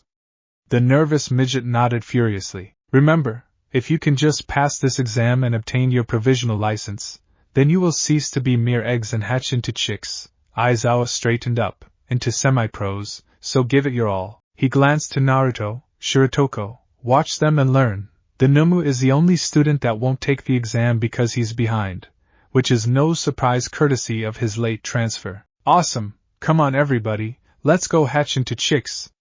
Aijiro pumped. Let's hit out of the park like always. Say with me now, no one noticed a new guy appear behind them, plus, Ultra! They turned around to see a tall bulky boy with buzz cut and hat and some school uniform. Don't go crashing the circles of outsiders without invitation. Inesa, the class turned their gaze over to a small group, who wear similar uniform with hat like this boy. Ah, you're right. Inesa grinned before he threw his back out then smashed his head down on ground in a deep bow. Please accept my sincerest apologies. Almost everyone jumped at the loud sound of his forehead hit cement. What's up with this guy?